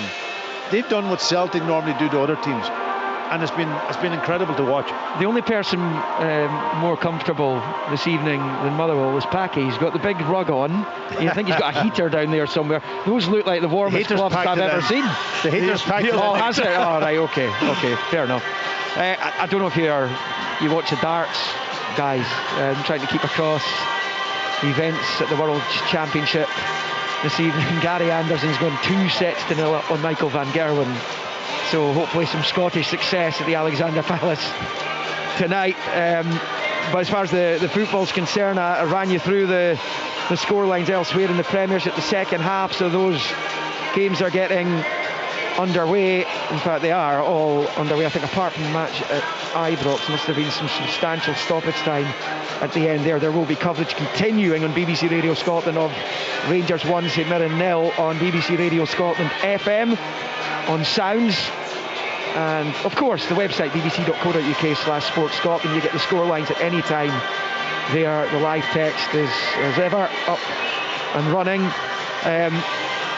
The Motherwell fans, you consider, and it was quite incredible, they were only 3 points better off than they were a year ago, and obviously they had the change with Stuart Kettlewell leaving, and Michael Wimmer coming in and everything that went with that, it ended up being a disappointing season for them. Fast forward 12 months, it's the style of football that's making the huge difference right now, and if there is a chance that they can try and turn some of these drawn matches into victories, and this will be in Ascu's mind right now, they've drawn way too many games, but this run without conceding at Fir Park goes on. Overall they'd gone all those games without conceding home and away before the Asgard goal at the weekend.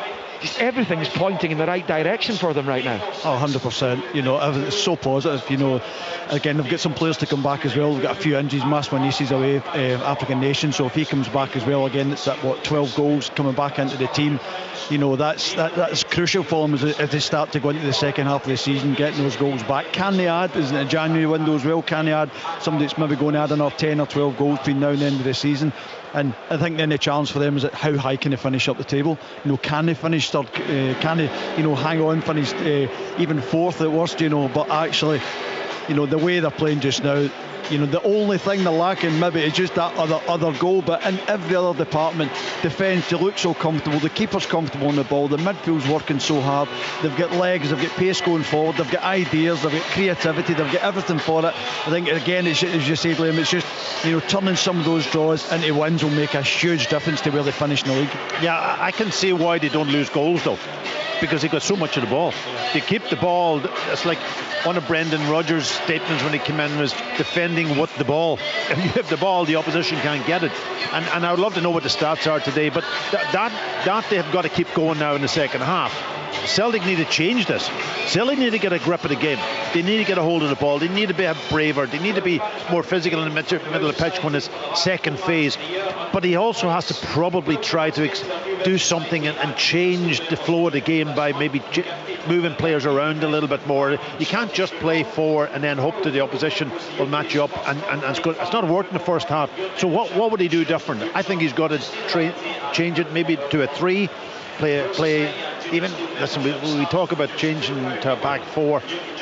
I don't think he'll do that. That's the problem, you know. But it's obvious to me that he needs to get two players on either side wider and create opportunities where they can dominate the ball in those wide areas. Because the middle of the patch, they can't dominate it. What kind of stats do you want? Because I've got heaps of them in front of me. Well, I would love to know the possession stats first.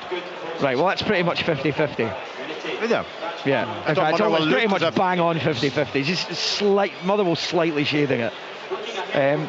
Shots 6 for Motherwell, 1 for Celtic. 2 on target for Motherwell, 0 for Celtic. Motherwell 8 touches in the Celtic box, Celtic 5 touches in the Motherwell box. The passing statistics are interesting as well. 277 total passes for Motherwell, 265 for Celtic. Pretty similar in pass accuracy, pretty similar in the number of passes together. But I mean, honestly, I can't remember the last time a team, out with the odd excellent Rangers performance against Celtic in derby matches, I can't remember a team that is outpassing Celtic. I just can't. No, especially in the domestic league. Absolutely. That's what I mean, yeah. Absolutely, outside Rangers. You know, I would love to see where the possession stats are actually. You know, that'll tell you a tale also. Celtic possession is probably from the halfway line, maybe from just a circle back towards their own goal. While Motherwell's been almost the opposite side, working it through the thirds of the pitch and working up.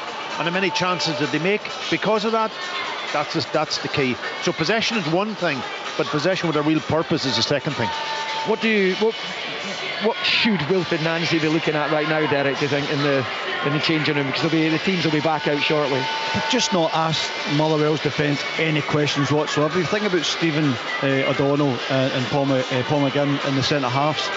They've had nothing to do in terms of defensively. You know, obviously in terms of when they get possession at the back, they're sort of pivotal to sort of playing out and things like that. But actually in terms of, you know, having to put last minute tackles in and really being given a test, it's not happened. Maeda's up there on his own, so there's no real challenge around height and maybe physicality. I think the only time Celtic got a little bit of joy was early on. It was out wide to Tierney, and later on Yang out wide on the right hand side, but they've not done it often enough and quick enough. And I think that's it. The challenge for Wilfred Nancy is how can we cause the Motherwell defence problems, because up until now they've not, and anything they've thrown at them, you know, they've dealt with it very easily. Would you change it and put 2 up front and almost go to a flat 4 in the middle of the pitch, where you could end up with, you know, a 3-4-2, you know, that sort of kind of or 3-5-2, whatever. So you have 2 targets, put Motherwell under a bit more pressure there, 3 in the middle of the pitch and 2 for, you know what I mean? Do something different. Yeah, I think 2 up front's a great shout, because you think about it, I mean, Motherwell are so comfortable on the ball in the back and knocking it about. Why not put 2 up? Take out their 2 centre halves. I mean, Tierney's going to push up anyway, Yang's going to push up, so give them a real problem, because then they're going to be limited to how much ball they can have at the back and playing out, because a lot of the times when they are playing the ball across the 18-yard box, they then pick Celtic off with a nice pass into the middle of the park and they turn in their away. So actually, why not nullify that and put somebody else up front? Yeah, well, and play Maeda out where he actually is comfortable. I've said it so many times. Yeah, he's not a striker. No, he's not a striker. You know, you know better than I. But you know, play him out on the left-hand side where he will be comfortable making runs, but also making runs on the inside and running after people and getting over the top and sell. Because if he's up there, he needs help. He needs help, and he's not a striker that you can knock balls up. No, to. And as you said, you're not going to best at him up the front. You know, he's wandering about, he's trying to get into space. He's really not sure where he's meant to be coming short or going long. You can bring him out right left, play to his strengths, and start asking questions of Motherwell defence. But Celtic really need to do something in terms of going forward and challenging that Motherwell back 4. It looks like Rangers have gone 2-0 up at Ibrox against St Mirren. Emmanuel Fernandez with the goal. So Rangers 2, St Mirren 0 is the scoreline at Ibrox. They're about 8 or 9 minutes into the second half of that one. It's as you were elsewhere. The Motherwell players are back out. Celtic are going to make a change, and Luke McCowan is going to come on. At least one change. In fact, there will be 2. Arne Engels is coming on as well, so that tells you exactly what Wilfried Nancy made of that first half performance from his team, who were at times blown away. It's a triple change. Shin Yamada, Luke McCowan, Arne Engels are all coming on. Kieran Tierney's gone. McCowan replaces him. Also coming off, Bernardo replaced by Engels. And Shin Yamada has come on for Maeda, by the looks of things, Packy. So not sure if there's an issue there. I know he wasn't involved in the game, but player of the season last year. Yeah, listen, I don't think he's happy playing through the middle, you know, with this current team, because they don't have enough of the ball, and you know, he wants to be running in behind, he wants to be slipped down the side and that, but when they're not getting into those positions to hit those passes to him, I think he's better out on the left-hand side, so he's not a happy camper at the moment. Now, he may be injured, I don't know. Well, we shall see. Motherwell, as you were, of course, no surprises there either. Motherwell and the Clark Namber shooting from right to left, towards the Davy Cooper stand. Celtic towards their own supporters, who have been drowned out by the Motherwell fans around about us, but I can't imagine they were remotely impressed by anything they saw from the green and white side in that first half. Motherwell do a bit of defending here. It's not clear. Will those 3 changes have the desired effect? For Wilfried Nancy, it needs something to happen as Austin Trusty picks up and rolls it out wide left. And it's picked up by Engels. Engels then to the right of the centre circle for Ralston. A little dummy from Engels as it breaks to Shin Yamada. Back to McGregor. Dink ball with the left foot out to the far side. It's a little turn. It's decent from Yang. Pulls it across. It's blocked. Breaks the scales. Now it's with Yang again. Looking for space to listen to the box. He can't find any, so it comes to the middle section. They're just outside the Motherwell box. Ralston out to McCowan. Plays it back to Callum McGregor. No ball to his left for Trusty. Everyone bar Kasper Schmeichel all of a sudden in the Motherwell half. It's now with Nygren. Back out left it goes. Little ball played back to Callum McGregor there by Yang, and then ding down the line again to Yang Hyun-jun. Atati out there as well. The ball eventually comes into the Motherwell box, cleared by McGinn.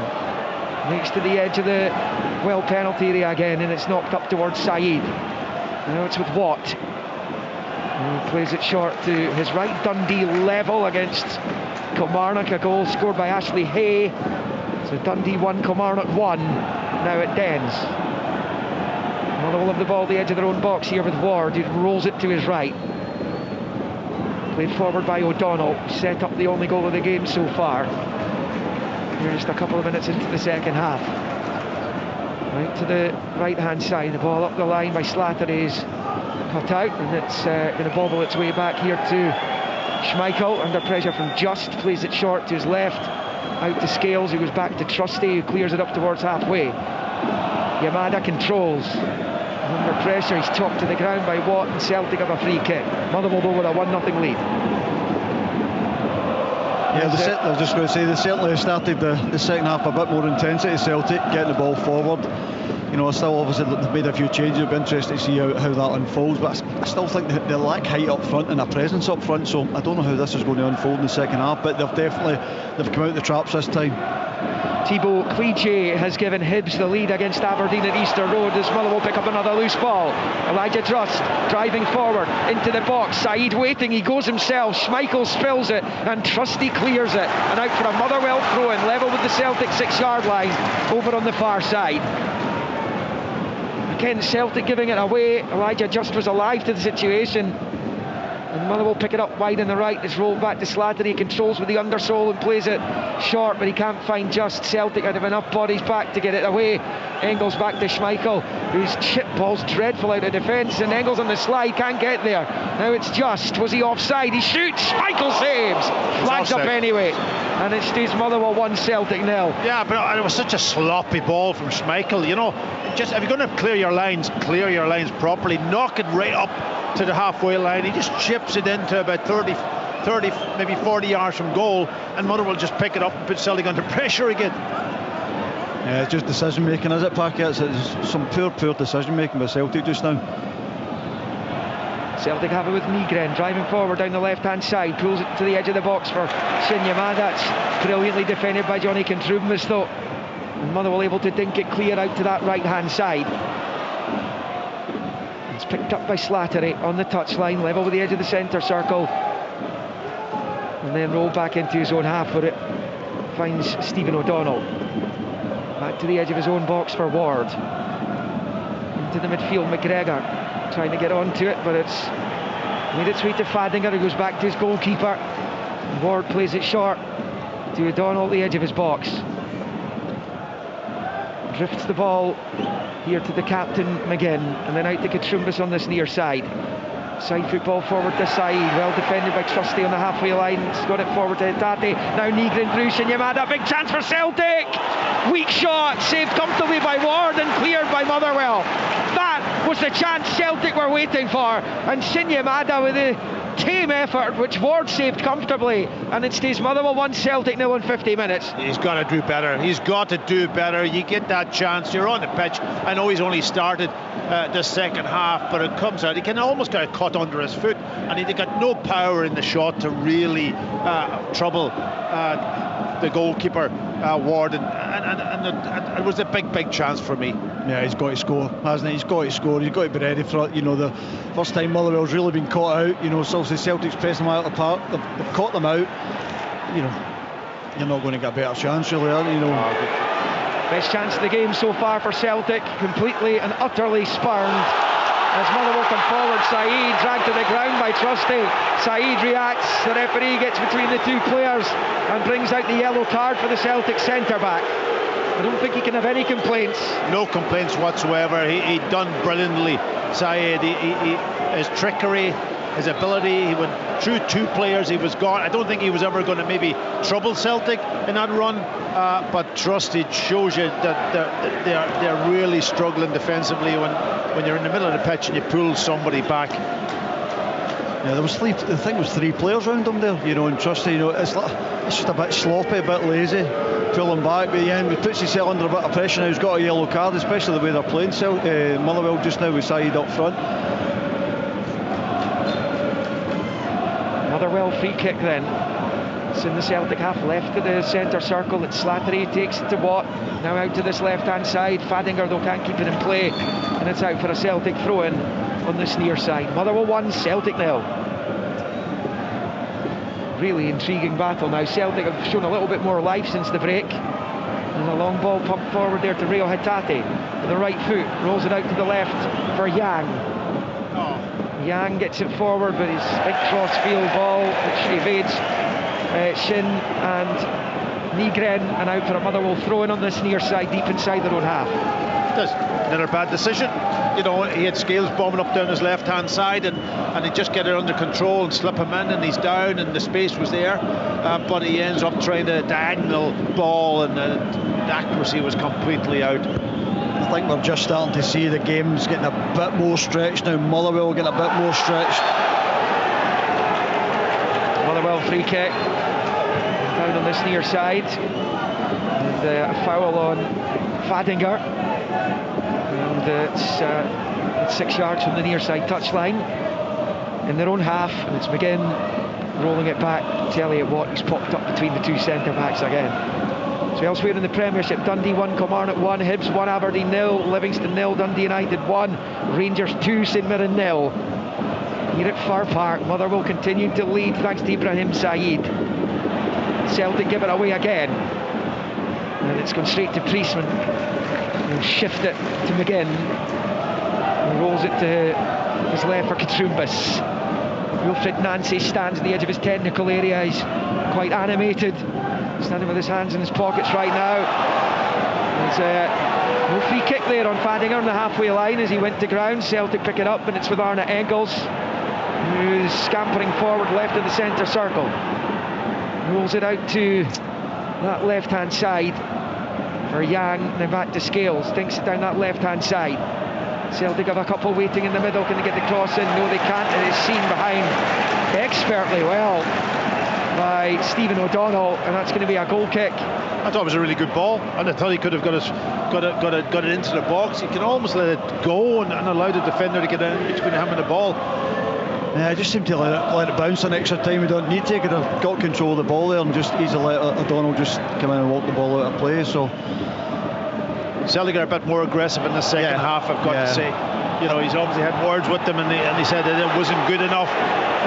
They've got a bit more aggressive, and they're on the front foot. They're probably dominating the game much better than they did in the first half. Oh, and they should be level, Pat. It's as simple as that. They should be level. Shin Yamada's got to score. Yeah, I think McGowan's come on as well, coming on, adding that little bit of steel, little bit of dig, you know, on that right hand side of Celtic. You know, when the balls are getting played in, he's getting right up tight against the Motherwell player. Yamada hasn't scored for Celtic yet. He won't get a much better opportunity than that. Scales gives it away, and then there's a clear pullback by Hatate on Priestman, and Rio Hatate is next for a yellow card. Is that just frustration, Packy? I think it is. Absolutely frustration. You know, Scales should have passed the ball to him a wee bit quicker. He got caught on the ball. Maybe he's annoyed, but you don't do that. Put yourself in the referee's book, and now again he's under pressure in the middle of the pitch. Motherwell have it with O'Donnell. It was Saturday the 19th of December 2015, the last time Motherwell beat Celtic. Lord, the pressure from Shin Yamada manages to get it out to this near side. It's again that risk and reward football that Motherwell love to play, and then there might be another yellow coming here. And it's Ralston who's booked, and the Motherwell fans think he should have been off there because they reckon he merited a yellow card in that first half. That's 3 Celtic players booked within the last few minutes. Well, it shows you that aggression that we talked about that was missing in the first half. Although they're in the referee's book, we can see that Nancy, he must have had a go at him at half time and told him to get in the faces a bit more. Yeah, there's no doubt they're getting up and getting close, getting a bit more personal with them, you know, and it's causing problems now because Motherwell need to be even better on the ball. But they've managed to win a few free kicks. But yeah, you know, Celtic only need 1 or 2 opportunities, and you know they might get another chance. Chip ball into the midfield for Slattery, gets it away from Engels. Lovely little turn away from Hatate. Moves it to his left. It's Watt forward into the Celtic half now. It's Ibrahim Saeed. Gets it out to Slattery on this near side. Little drop of the shoulder, turns away from McCowan, back towards his own half though. It's passed back into it for McGinn. And goes back to Ward. Long ball forward, an opportunity perhaps here. Katrumbas driving forward, in behind the defence momentarily. He's had to come out wide on the left-hand touchline here though. Under pressure now from McCowan. Fights Fadiger, now it's with Slattery. Plays it in field to Watt. He's overhit the ball and it was behind for a Celtic goal kick, and it remains Motherwell 1, Celtic 0. Jens Bertalascu at the edge of his technical area down there, literally pointing the way for his players. He will be perhaps a little bit more anxious than he was in the first half. The first half was as comfortable as Motherwell would have hoped and dreamt to have been. And given away by Schmeichel. Chance here, just breaks back the way, 2-0! Elliot Watt scores! Schmeichel sold the jerseys and Motherwell have scored their second goal! And it's an absolute gift from Kasper Schmeichel! And Watt, who's having a fabulous season, has just put Motherwell into a fantastic position to end this decade-long wait for a win over Glasgow's green and white. It is now at Fir Park. Motherwell 2, Celtic 0. That's no more than they deserved, 2-0. They've been right up for it the whole night, Motherwell. They've been asking so many questions of Celtic, and again putting pressure on Celtic. And Kasper Schmeichel's been slack, there's a ball played into him, and Motherwell have been there to pick up as they've been all night. This time they've had that end product, they've managed to get that second goal, and it's really putting pressure on Celtic now. But again, it's so sloppy by Celtic. Listen, when you're a goalkeeper, you've got the high press, everybody's pressing you. Where's the space? Where is the space? High up the pitch. Play it into that area, you're under pressure, and shocking for me in that 2-0 down against a team. He's taken off Tony Ralston now. I think he's putting in, it's young Donovan that's come on, is it? I think we were saying earlier on about Schmeichel's one who just chipped into the middle of the park. It's just sloppy, it's lazy. If you're going to clear it. Get it right, get the danger, clear the danger, get up the park. And again, just inviting them in, and Motherwell's just closed them down and capitalised on the opportunity. Like Motherwell, they're the real deal. This Motherwell side is the real deal. If you're a Motherwell supporter, you've got every right to be excited about what might be coming in the next weeks and months. And they've got it back here on this near side, and they will smell blood now. The blood of the champions. They are 2-0 down, and the body language from the Celtic players tells a story in itself. Yeah, well, it's such a vital goal for Motherwell, because Celtic didn't come out in the second half and started to dominate things a little bit more, control of the ball, but that goal now just gives Motherwell so much opportunity. It's a great ball over the top. On the right-hand side for Motherwell as they try and attack again. That's going for a corner. If they can't keep it in play, it's been pulled back to Trusty, who clears. Yang kept it in play. Could have easily fallen at Tom Sparrow. He would have had an open goal in front of him. Celtic in all kinds of bother in Lanarkshire. Long ball forward. Nygren picks up the scraps and plays it to his left for Chinyamada. Out to the left-hand side for Hatate. The edge of the box, it's with McGregor. Lays it back to Hatate. Now it's Colby Donovan who's just on. Goes to ground. Free kick given. Well, Donovan got himself between the player and the ball. Barged to the ground, and Celtic have a free kick opportunity just to the right of centre at the edge of the D of the Motherwell box. We played just over the hour. Motherwell 2, Celtic 0. Charlie Riley puts Dundee 2-1 up on Kilmarnock, having been behind. Yeah, Celtic just desperately need a goal now. To get themselves back into this game, put pressure on Motherwell. It's an opportunity for them as a free kick, and that it'll be. I think Engels will be over this ball, probably trying to eye it up to see can he hit the target. But you've got to get up and over the wall. It's about 26 yards out, 25 yards out, maybe. If that, Packy. Yeah. If that, it might be. Maybe 22. They've got 2 over it here. 4-man Motherwell wall, and an opportunity here, and Celtic need something special to happen if they're going to get anything out of this game. 2-0 behind. Nygren and Engels are over it. I don't get the two standing in front of the wall. I know you're trying to block the goalkeeper, but there are almost 3 of them standing. And Celtic supporters wait. Nygren goes straight into the wall, and after the big build-up, it's a big anti-climax for the visiting supporters. Behind Callum Ward's goal off to our right. Here's Colby Donovan, who thinks it behind for the goal kick. And just inside the Motherwell half, and it stays Motherwell 2, Celtic 0. There looks no way back right now for the champions as things stand. No, say a goal. They need a goal, and I don't know how they're going to get it because they haven't created any real chances. And even the set pieces have had one they've had one chance where they should have scored. A couple of set pieces which have been really poor from their perspective, but other than that, they've showed nothing. And from a Motherwell perspective, the game's going to get more and more stretched, and will Motherwell get another opportunity going forward? It's in the midfield here. Motherwell have it. A little bit scrappy. It's the last couple of minutes. It won't suit either team really, and that's another foul. This time it's by Liam Scales. I haven't heard Fir Park this electric for a long time. They're appealing for every decision. They're celebrating the success that they're having in this football match. Everything. I mean, there's not many empty seats either. I think you just testimony to the Motherwell support. It's fantastic. Obviously Celtic's got a full end. From a Motherwell perspective, there's not many empty seats, so it's a great occasion, great night for football. Your team's 2-0 up and they're playing on the front foot, and Motherwell fans are absolutely lapping it up. Motherwell have it. It's back with Ward. Long ball forward, which Yang is under. And gets it forward. It's with Nygren. One back by Watt, and then it bounces out of Slattery. And out for a Celtic throw-in over on the far side. That second Motherwell goal, as good as Motherwell have been tonight, it was so avoidable for Celtic. Yeah, it killed you. When things are going against you, that's the last thing in the world that you want to do is make a silly mistake and gift the opposition a goal.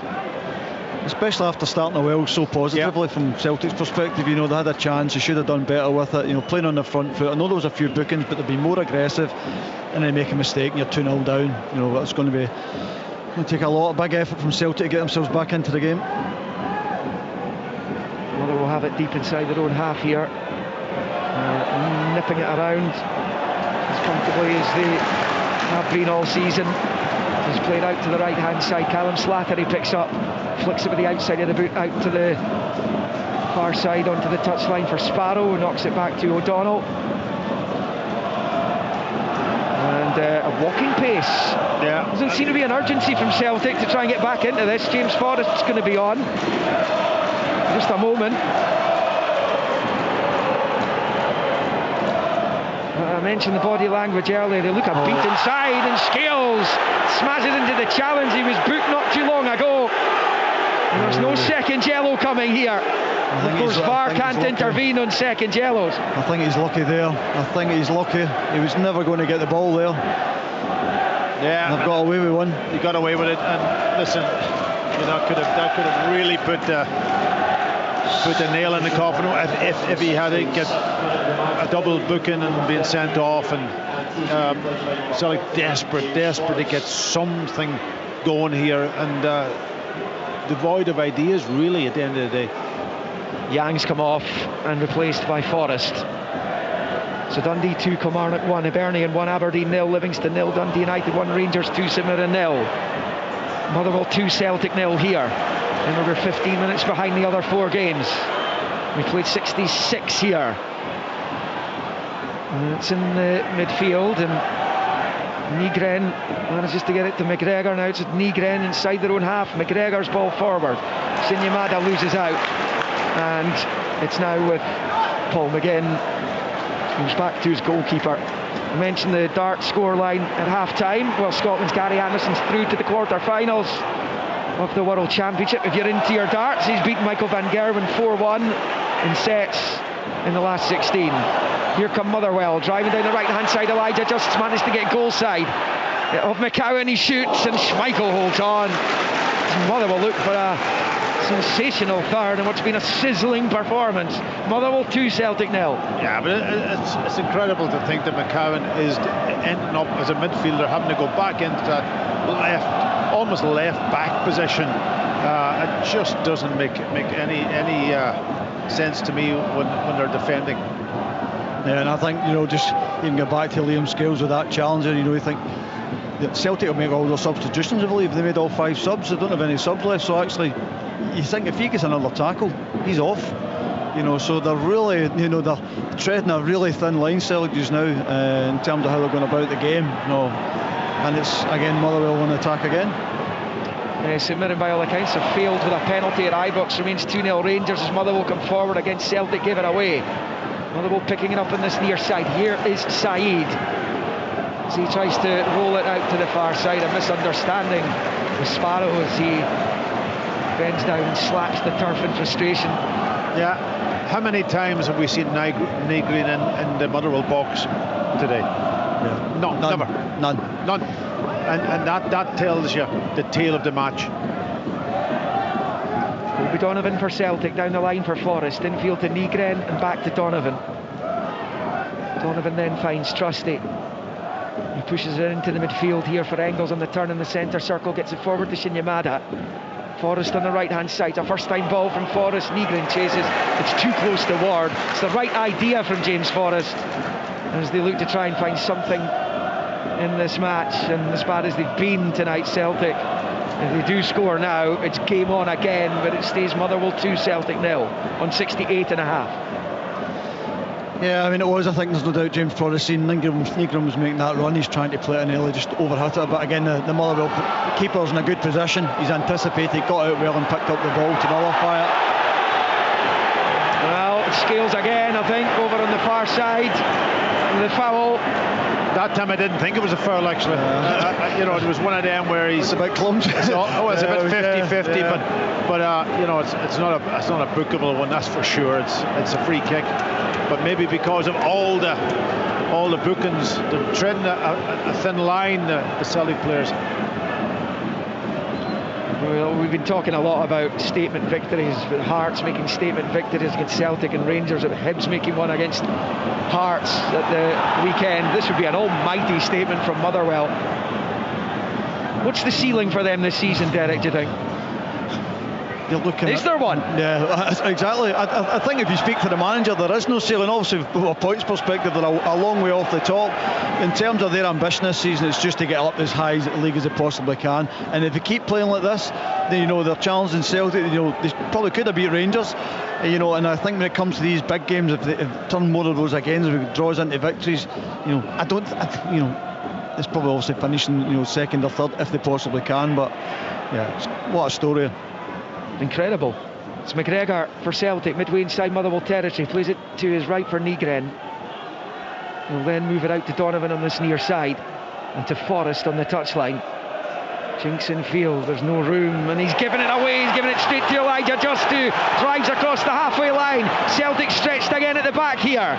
Just cuts away from Trusty, looks up at the goal, decides to shift it to his right. The shot, to the save from Schmeichel, and Fadinger on the rebound, and it drops back to Kasper Schmeichel.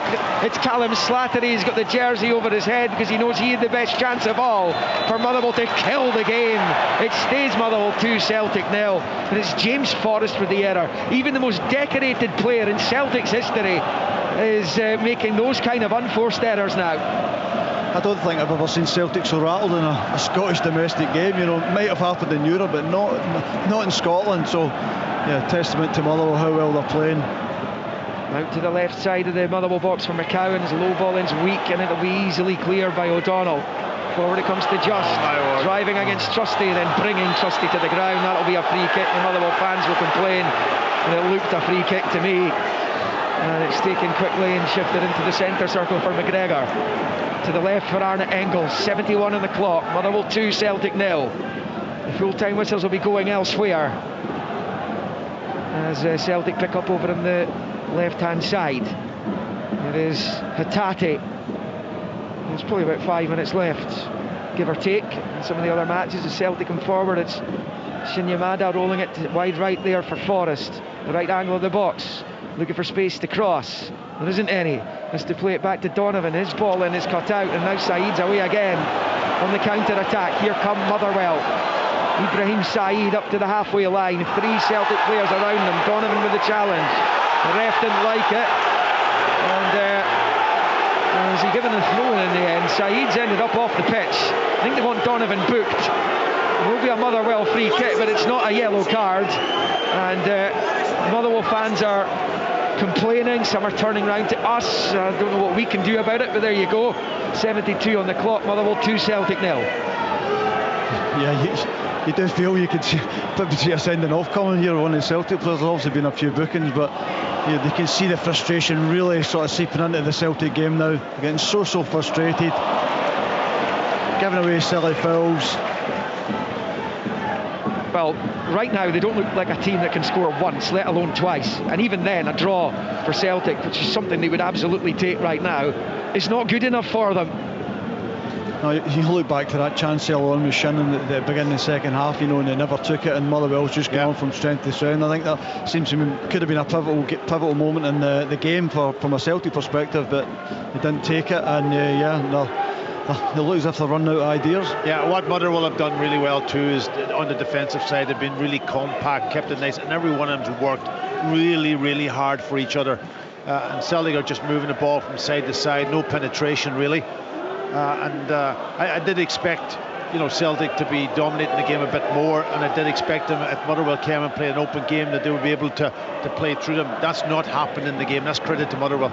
No, and I think McGinn and O'Donnell in the centre of the Motherwell defence, they're just shepherding them about. You can see them talking to each other, organising all the time, so comfortable. Two older heads, they're not panicking, they're really keeping things going, keeping everybody on their toes, keeping a good shape.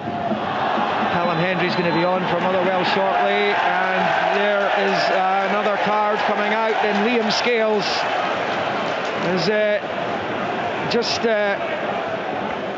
produced the next one as Callum Hendry prepares to come on. He's going to replace Elijah Just.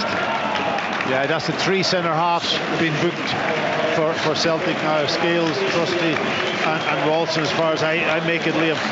Yeah, that's them all booked now. And Hatate was booked as well. Obviously, Motherwell make the substitutions of fresh legs on up front. Could be pivotal for that because there's going to be opportunities to break away again. So just up fresh legs. Yeah, he's had a really good game.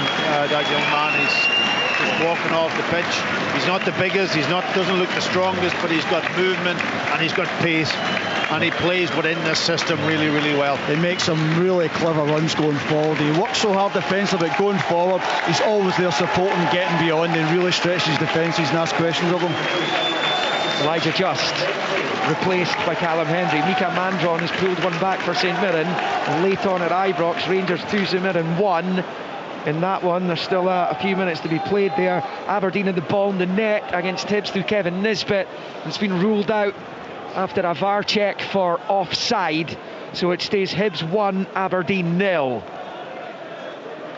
And now it is with Paul McGinn, who turns it back to his goalkeeper Ward. 2-0 Dundee United now against toiling Livingston as Motherwell come forward against toiling Celtic, with Hendry chasing but Trusty getting there first. Still quarter an hour left of this game. We just do not see the balance tipping at all here. Motherwell look as comfortable as they've been all season. McGinn gets there ahead of Forrest and rolls it back to his goalkeeper. They just always seem to have a player in the right place at the right time. When Celtic do make a few passes, Motherwell just seem to crowd them out. They don't have any opportunities. They don't have a good pass to make, an opportunity. They close them out, win the ball back, really making it so difficult for Celtic. Here come Motherwell down the right-hand side with Slattery. Right-hand side of the Celtic box, gets across the face of goal. There's no one in Claret and Amber there to stick it in, and it's going to bounce out of play. What about the corner flag? For a throw into Celtic, as deep in their own half as they can be. And they are in deep trouble in this game. And whilst this is obviously a fabulous evening for Motherwell, it's also a fantastic evening for Hearts too. Having lost the derby and looked to have lost the advantage they had at the top, and it's going to be effectively wiped out now, unless there is an incredible turnaround in proceedings. We just cannot see it coming, and I'm pretty sure Packy Bonner would agree with that. Yeah, absolutely. I can't underestimate though how important Elliott and the goalkeeper Ward is to the way that they want to play. Ward looks totally comfortable with the ball at his feet, and they play back to him. And then Watt is always looking for angles to get on it, and Celtic haven't been able to master it, either of them. When they went to close him down, they played around him, and there he is now, Ward just taking his time and plays the ball out beautifully. He always seems to find a pass, doesn't he? He never looks under pressure, finds a pass, the right pass. There's Callum Slattery coming forward, and he tried to pick the right pass to Hendry, but it's cut out by Scales. There's McCowan forward to Hatate. He steps in field and midway inside his own half, he finds Trusty, plays it to Scales to his left. Well, Nancy won his last 2 games. The first was against Aberdeen, who have an incredible inferiority complex when it comes to games against Celtic generally, but in particular in the league at Celtic Park. So that was no surprise, that one. Livingston caused Celtic problems at the weekend, and the subsequent fixture, and this is back to where they were. This is arguably the worst performance under Nancy so far. Yeah, it's been poor, but you can't take anything away from Motherwell, because they've been brilliant in the game.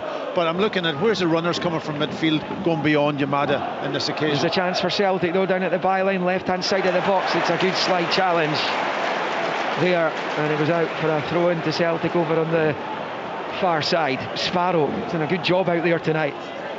Yeah, he has done. I think he was playing sort of in front, right of a front three for Motherwell against Rangers, and now he's filling in at right back. He's done a great job.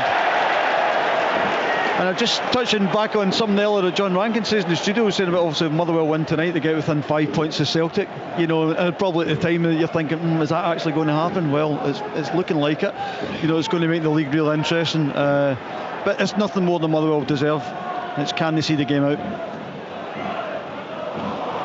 It is Celtic on the ball here with Nygren. Good footwork from him. He lays it back to Engels midway inside the Motherwell half with the right foot out to the left hand side for McCowan, and then Engels shimmies away from a couple of challenges. It's played to Trusty.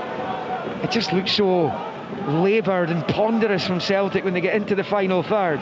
Here's Nygren, that's better though, to Engels at the byline, fires it across, it's cut out and then headed away by the ever impressive Watt. Watt's been everywhere tonight, hasn't he? Outstanding performance. Forrest to Tati at the edge of the box, slips it into Shinyamada. He's got his back to goal chance. Oh, what a save from Callum Ward to deny Nygren, whose effort was headed for the top left corner of the net. Outstanding save, one of the saves of the season from Ward, and it stays Motherwell 2, Celtic 0. And even Paki Poner would have enjoyed that one. We'll get to him in a moment, because Celtic take the quick corner. It's with Hatate at the left angle of the box for Forrest. Forrest into Engels, pulls it back, and behind it will go for a throw-in over by the corner flag on the far side. My goodness, Callum Ward, an outstanding save back, and the man who made the mistake at the end of the game at Celtic Park. Yeah, it was a brilliant save. Nygren, it's the first time I've really seen him in the box. He's got his chance. It was a nice clip, bending round the goalkeeper's right hand side, top corner, and he gets a beautiful hand on it to knock it away, and that 2-0 to Hibernian now at Easter Road. Aberdeen thought that they'd equalised. Their former player, Junior Hoylett, has just rubbed salt in the wound. Hibs 2, Aberdeen 0 at Easter Road. Here comes Celtic. They're 2-0 down to Motherwell themselves here as they get the cross into the box. McCowan battling for it, but losing out to Saeed. Saeed then loses out to Hatate, and it's Scales who finds McGregor. We're in the final 10 of the 90 here. Hatate to McCowan. It's got an overlapping run, but it's a dreadful ball, and they just about prevented it going behind for the goal kick, and it goes out for a Motherwell throw-in on the far side. And once again the pressure is going to be heaped on the shoulders of Wilfred Nancy, the Celtic manager. Yeah, it was a simple ball there from McCowan, just a slip. Engels in, he's got a good delivery on him, Engels, but if you overhit the pass, not going to happen, and that's their decision making today has been very, very poor across the team. When you've got 3 centre half booked, it tells you defensively they've been really struggling. Middle of the pitch, they haven't been able to dominate it, and up front, nothing. What I would say is I just think that the last minute or so Celtic's been camped in the final third. You know, the end product's been lacking. Been a good save by the Motherwell goalkeeper, but for the first time in the game, you see Celtic with a bit of sustained pressure. There's not been much of an end product, but it's the first time we've seen that from Celtic today. Livingston pulled a goal back against Dundee United, who had led 3-0 with Fata scoring in the 90th minute. Conor McLennan pulled one back. It's all over there. Livingston 1, Dundee United 0. The troubles continue for Livy, and Dundee United pick up a victory that takes them above Aberdeen into the top 6. The full-time whistles will be going elsewhere. Dundee 2, Kilmarnock 1, Hibs 2, Aberdeen 0, Rangers 2, St Mirren 1. Here at Fir Park on 82.5 minutes, Motherwell 2, Celtic 0. And Yamada trying to get himself forward. O'Donnell's there to sweep it up to his goalkeeper, who clears with the right foot. Trusty, the bouncing ball, decides to turn it back to Schmeichel. Of course, for Celtic, it's a small matter. The Rangers at home next, and that looks like a derby Wilfred Nancy can ill afford to lose, Packy. Yeah, I agree. It's going to be a lot of pressure on them in that game. They're at home, and they've got to find a way. They've got to find a way that is going to suit the way that he wants to play, but also suit the players. And I don't think this suits the players at this moment in time that he has. I think that's always a big thing. You know, you might have a formation in mind, but do you have the players, you know, at your disposal to play that style of football? When you look at Motherwell, the team that they've got and the way that they play, it suits them. Celtic, does it suit them? It doesn't look like it just now.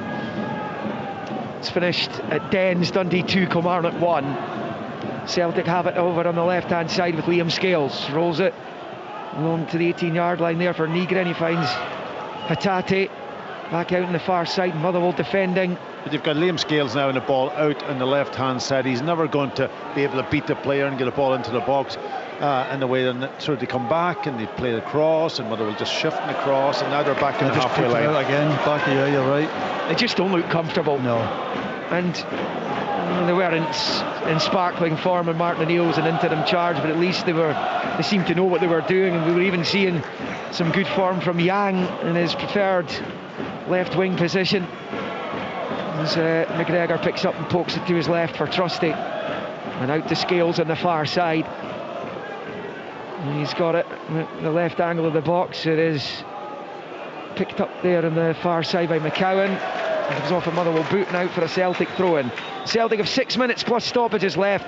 Motherwell are going to make a change here, and they're going to bring off Oscar Priestman and replace him with Emmanuel Longalo for the final few minutes of this one. And these Motherwell supporters have waited so long for a win over Celtic, and even longer for a home win over Celtic. They're going to kill 2 birds with 1 stone tonight, unless there's an almighty resurrection from the champions, who do not look like champions right now.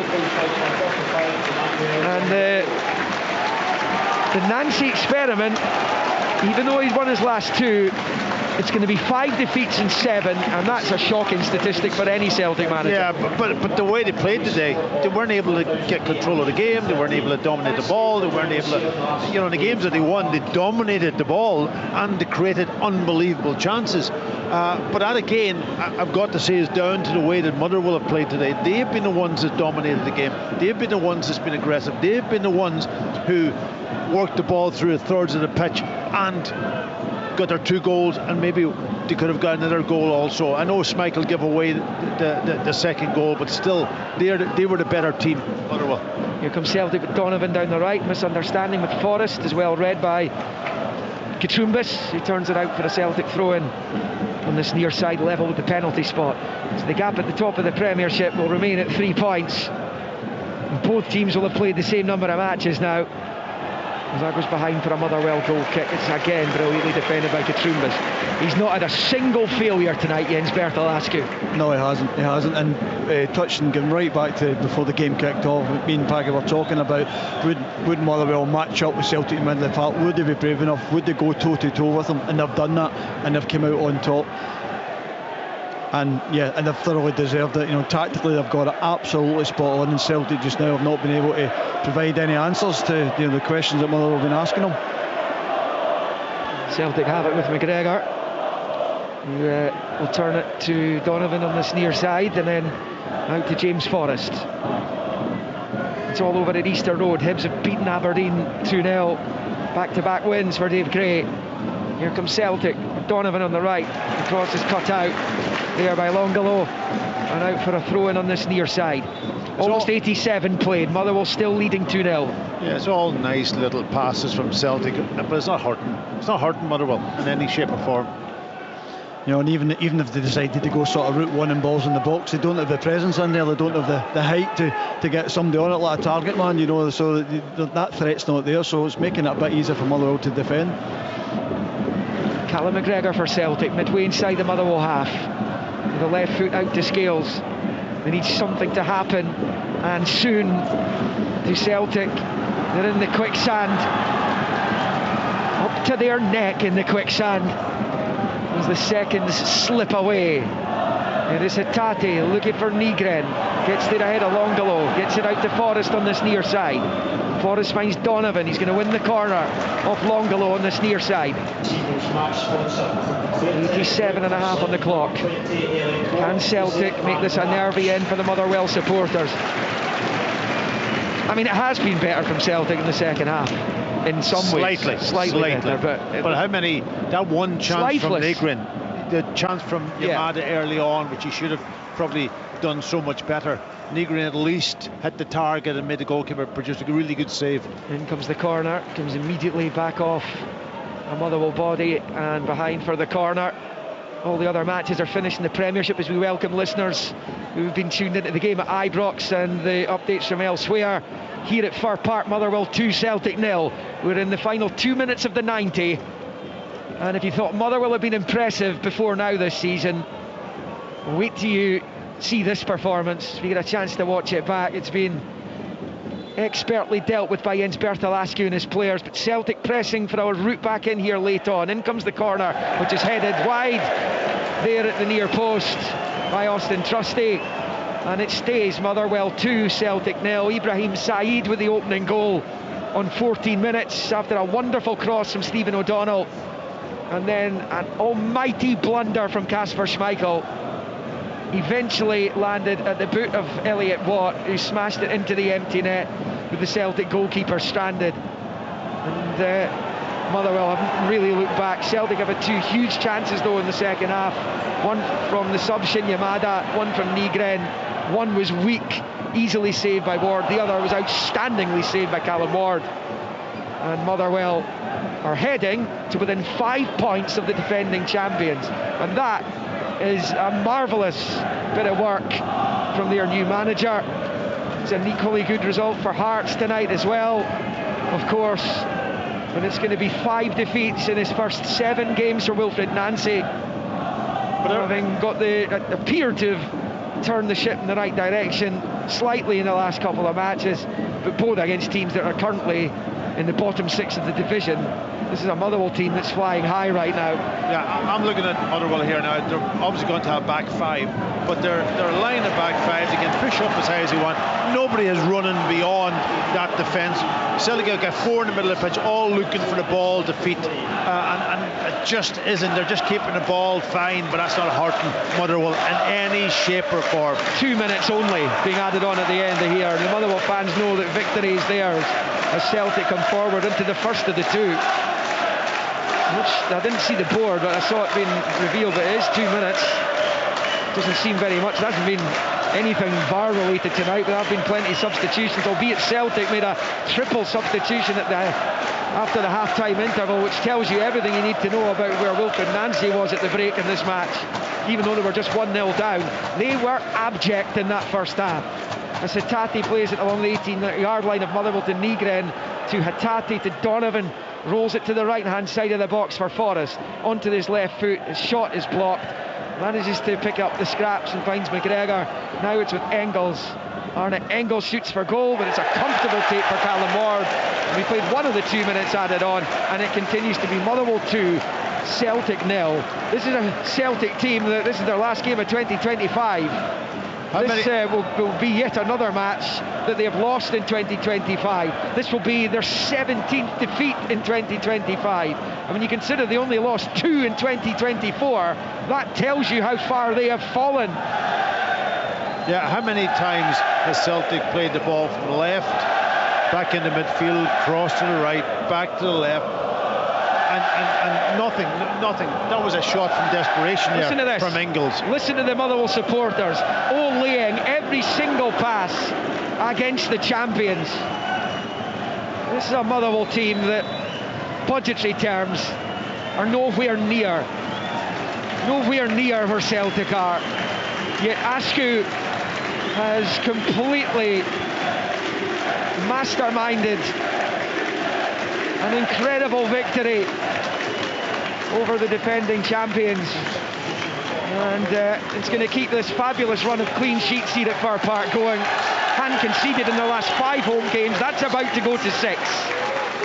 But for Taylor Asgard's goal against them on Saturday, which stopped a run at 648 minutes. Defensively they're sound, despite the risk-reward game that Askew plays. And now, getting some wins, beat Dundee here last time out. Now they're about to beat Celtic. Kevin Clancy's got the whistle to his lips here. There were only 2 minutes added on at the end, as it's pulled down the line here by Katrumbis. Trusty hooks it away. Breaks now to Watt, who clips it with the right foot out to the left-hand side. Longolo goes after it, it's off his head and out for a Celtic throw-in. Kevin Clancy blows for full time, and that roar from the Motherwell supporters greets their first victory over Celtic in just over a decade, and their first victory over them at Fir Park since 2013. 35 games without a single victory over Celtic. Well, they've not just beaten the champions, they've played them off the park here. Talking about a season where clubs have been making statement victories. Well, Jens Bertel Askew has just led Motherwell to an almighty statement victory here. A haymaker of a result, given to them by goals either side of the break by Saeed and Watt. And that long wait for a victory over Celtic Football Club comes to an end here. The Celtic fans are furious. Those who are still here, many trooping away into the cold winter darkness of Lanarkshire.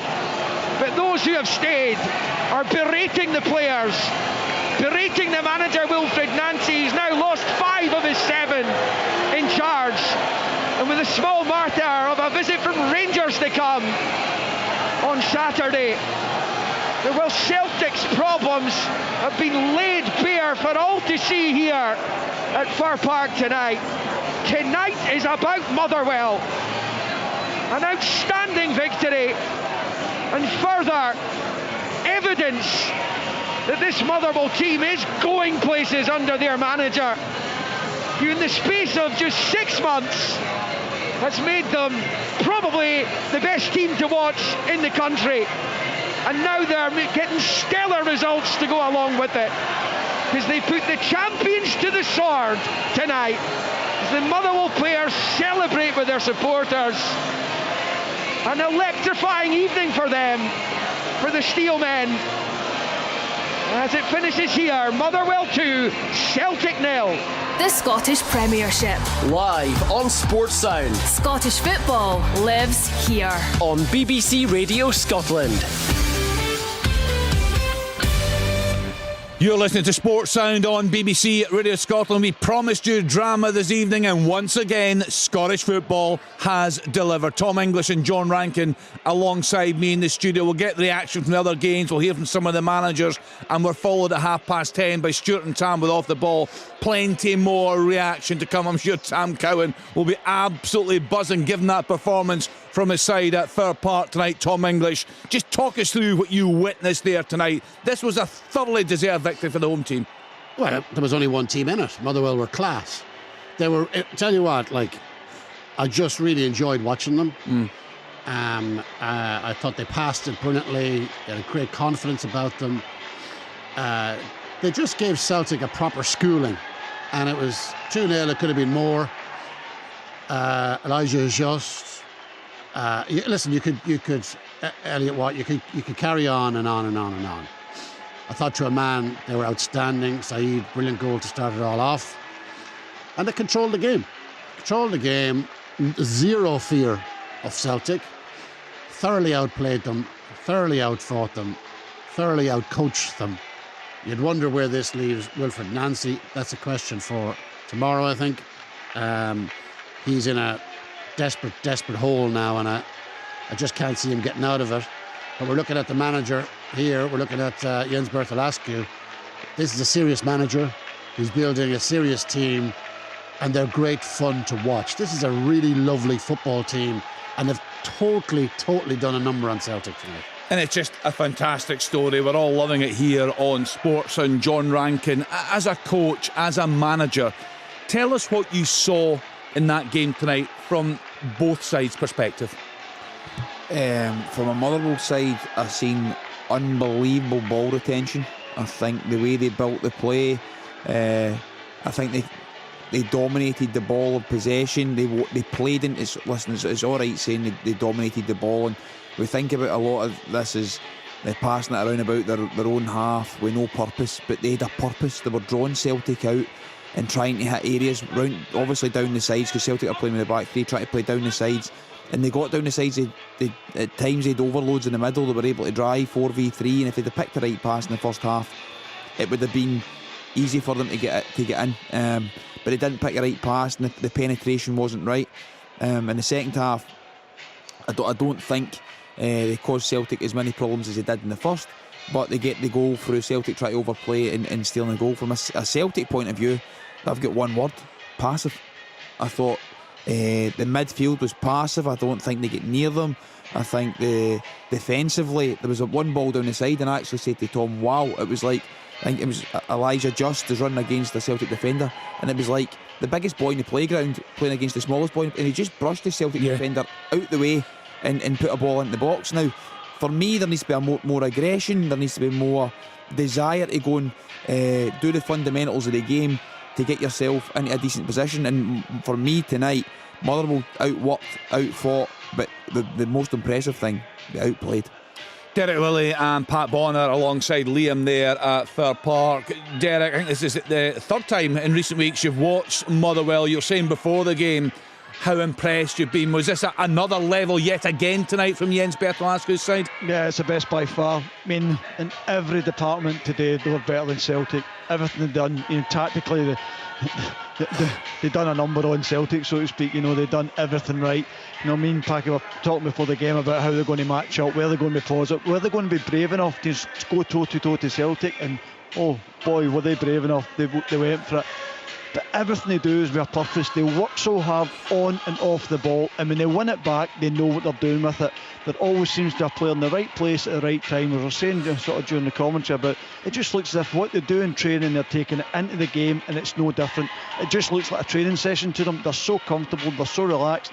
And the keeper as well, he's pivotal to how they build things out from the back, playing it out, playing balls into the middle of the park. They're dragging players all over the place. Elliot just for me, he's got great legs. John mentioned it before the game. Great legs going forward, getting in behind.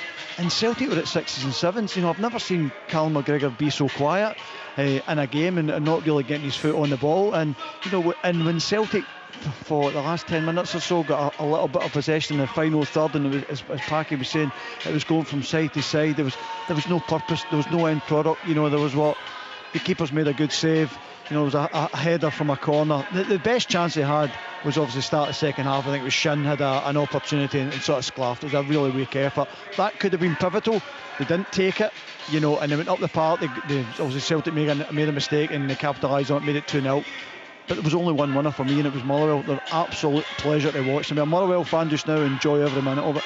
Yeah, we've had many of them in the programme. They are absolutely loving life under Jens Bertolascu. And the screens in front of me here in the studio, Jim Goodwin, a great victory for his side tonight. Stephen Presley coming from behind at home to Kilmarnock. A nervy win in the end for Rangers. I see Danny Rule on the screen here. So Dundee 2, Kilmarnock 1, Hibs 2, Aberdeen 0, Livingston 1, Dundee United 3, Rangers 2, St Mirren 1, and Motherwell 2, Celtic 0. All the reaction to come on Sports and right up until 10:30. Then we'll hand to Stuart and Tam.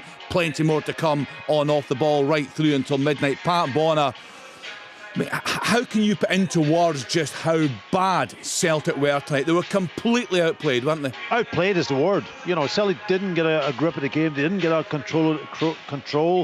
They were, you know, the possession was 50-50 in the first half. I can tell you here now, the possession Celtic had were from almost from the halfway back to towards their own goal, and that is not possession with a purpose for me.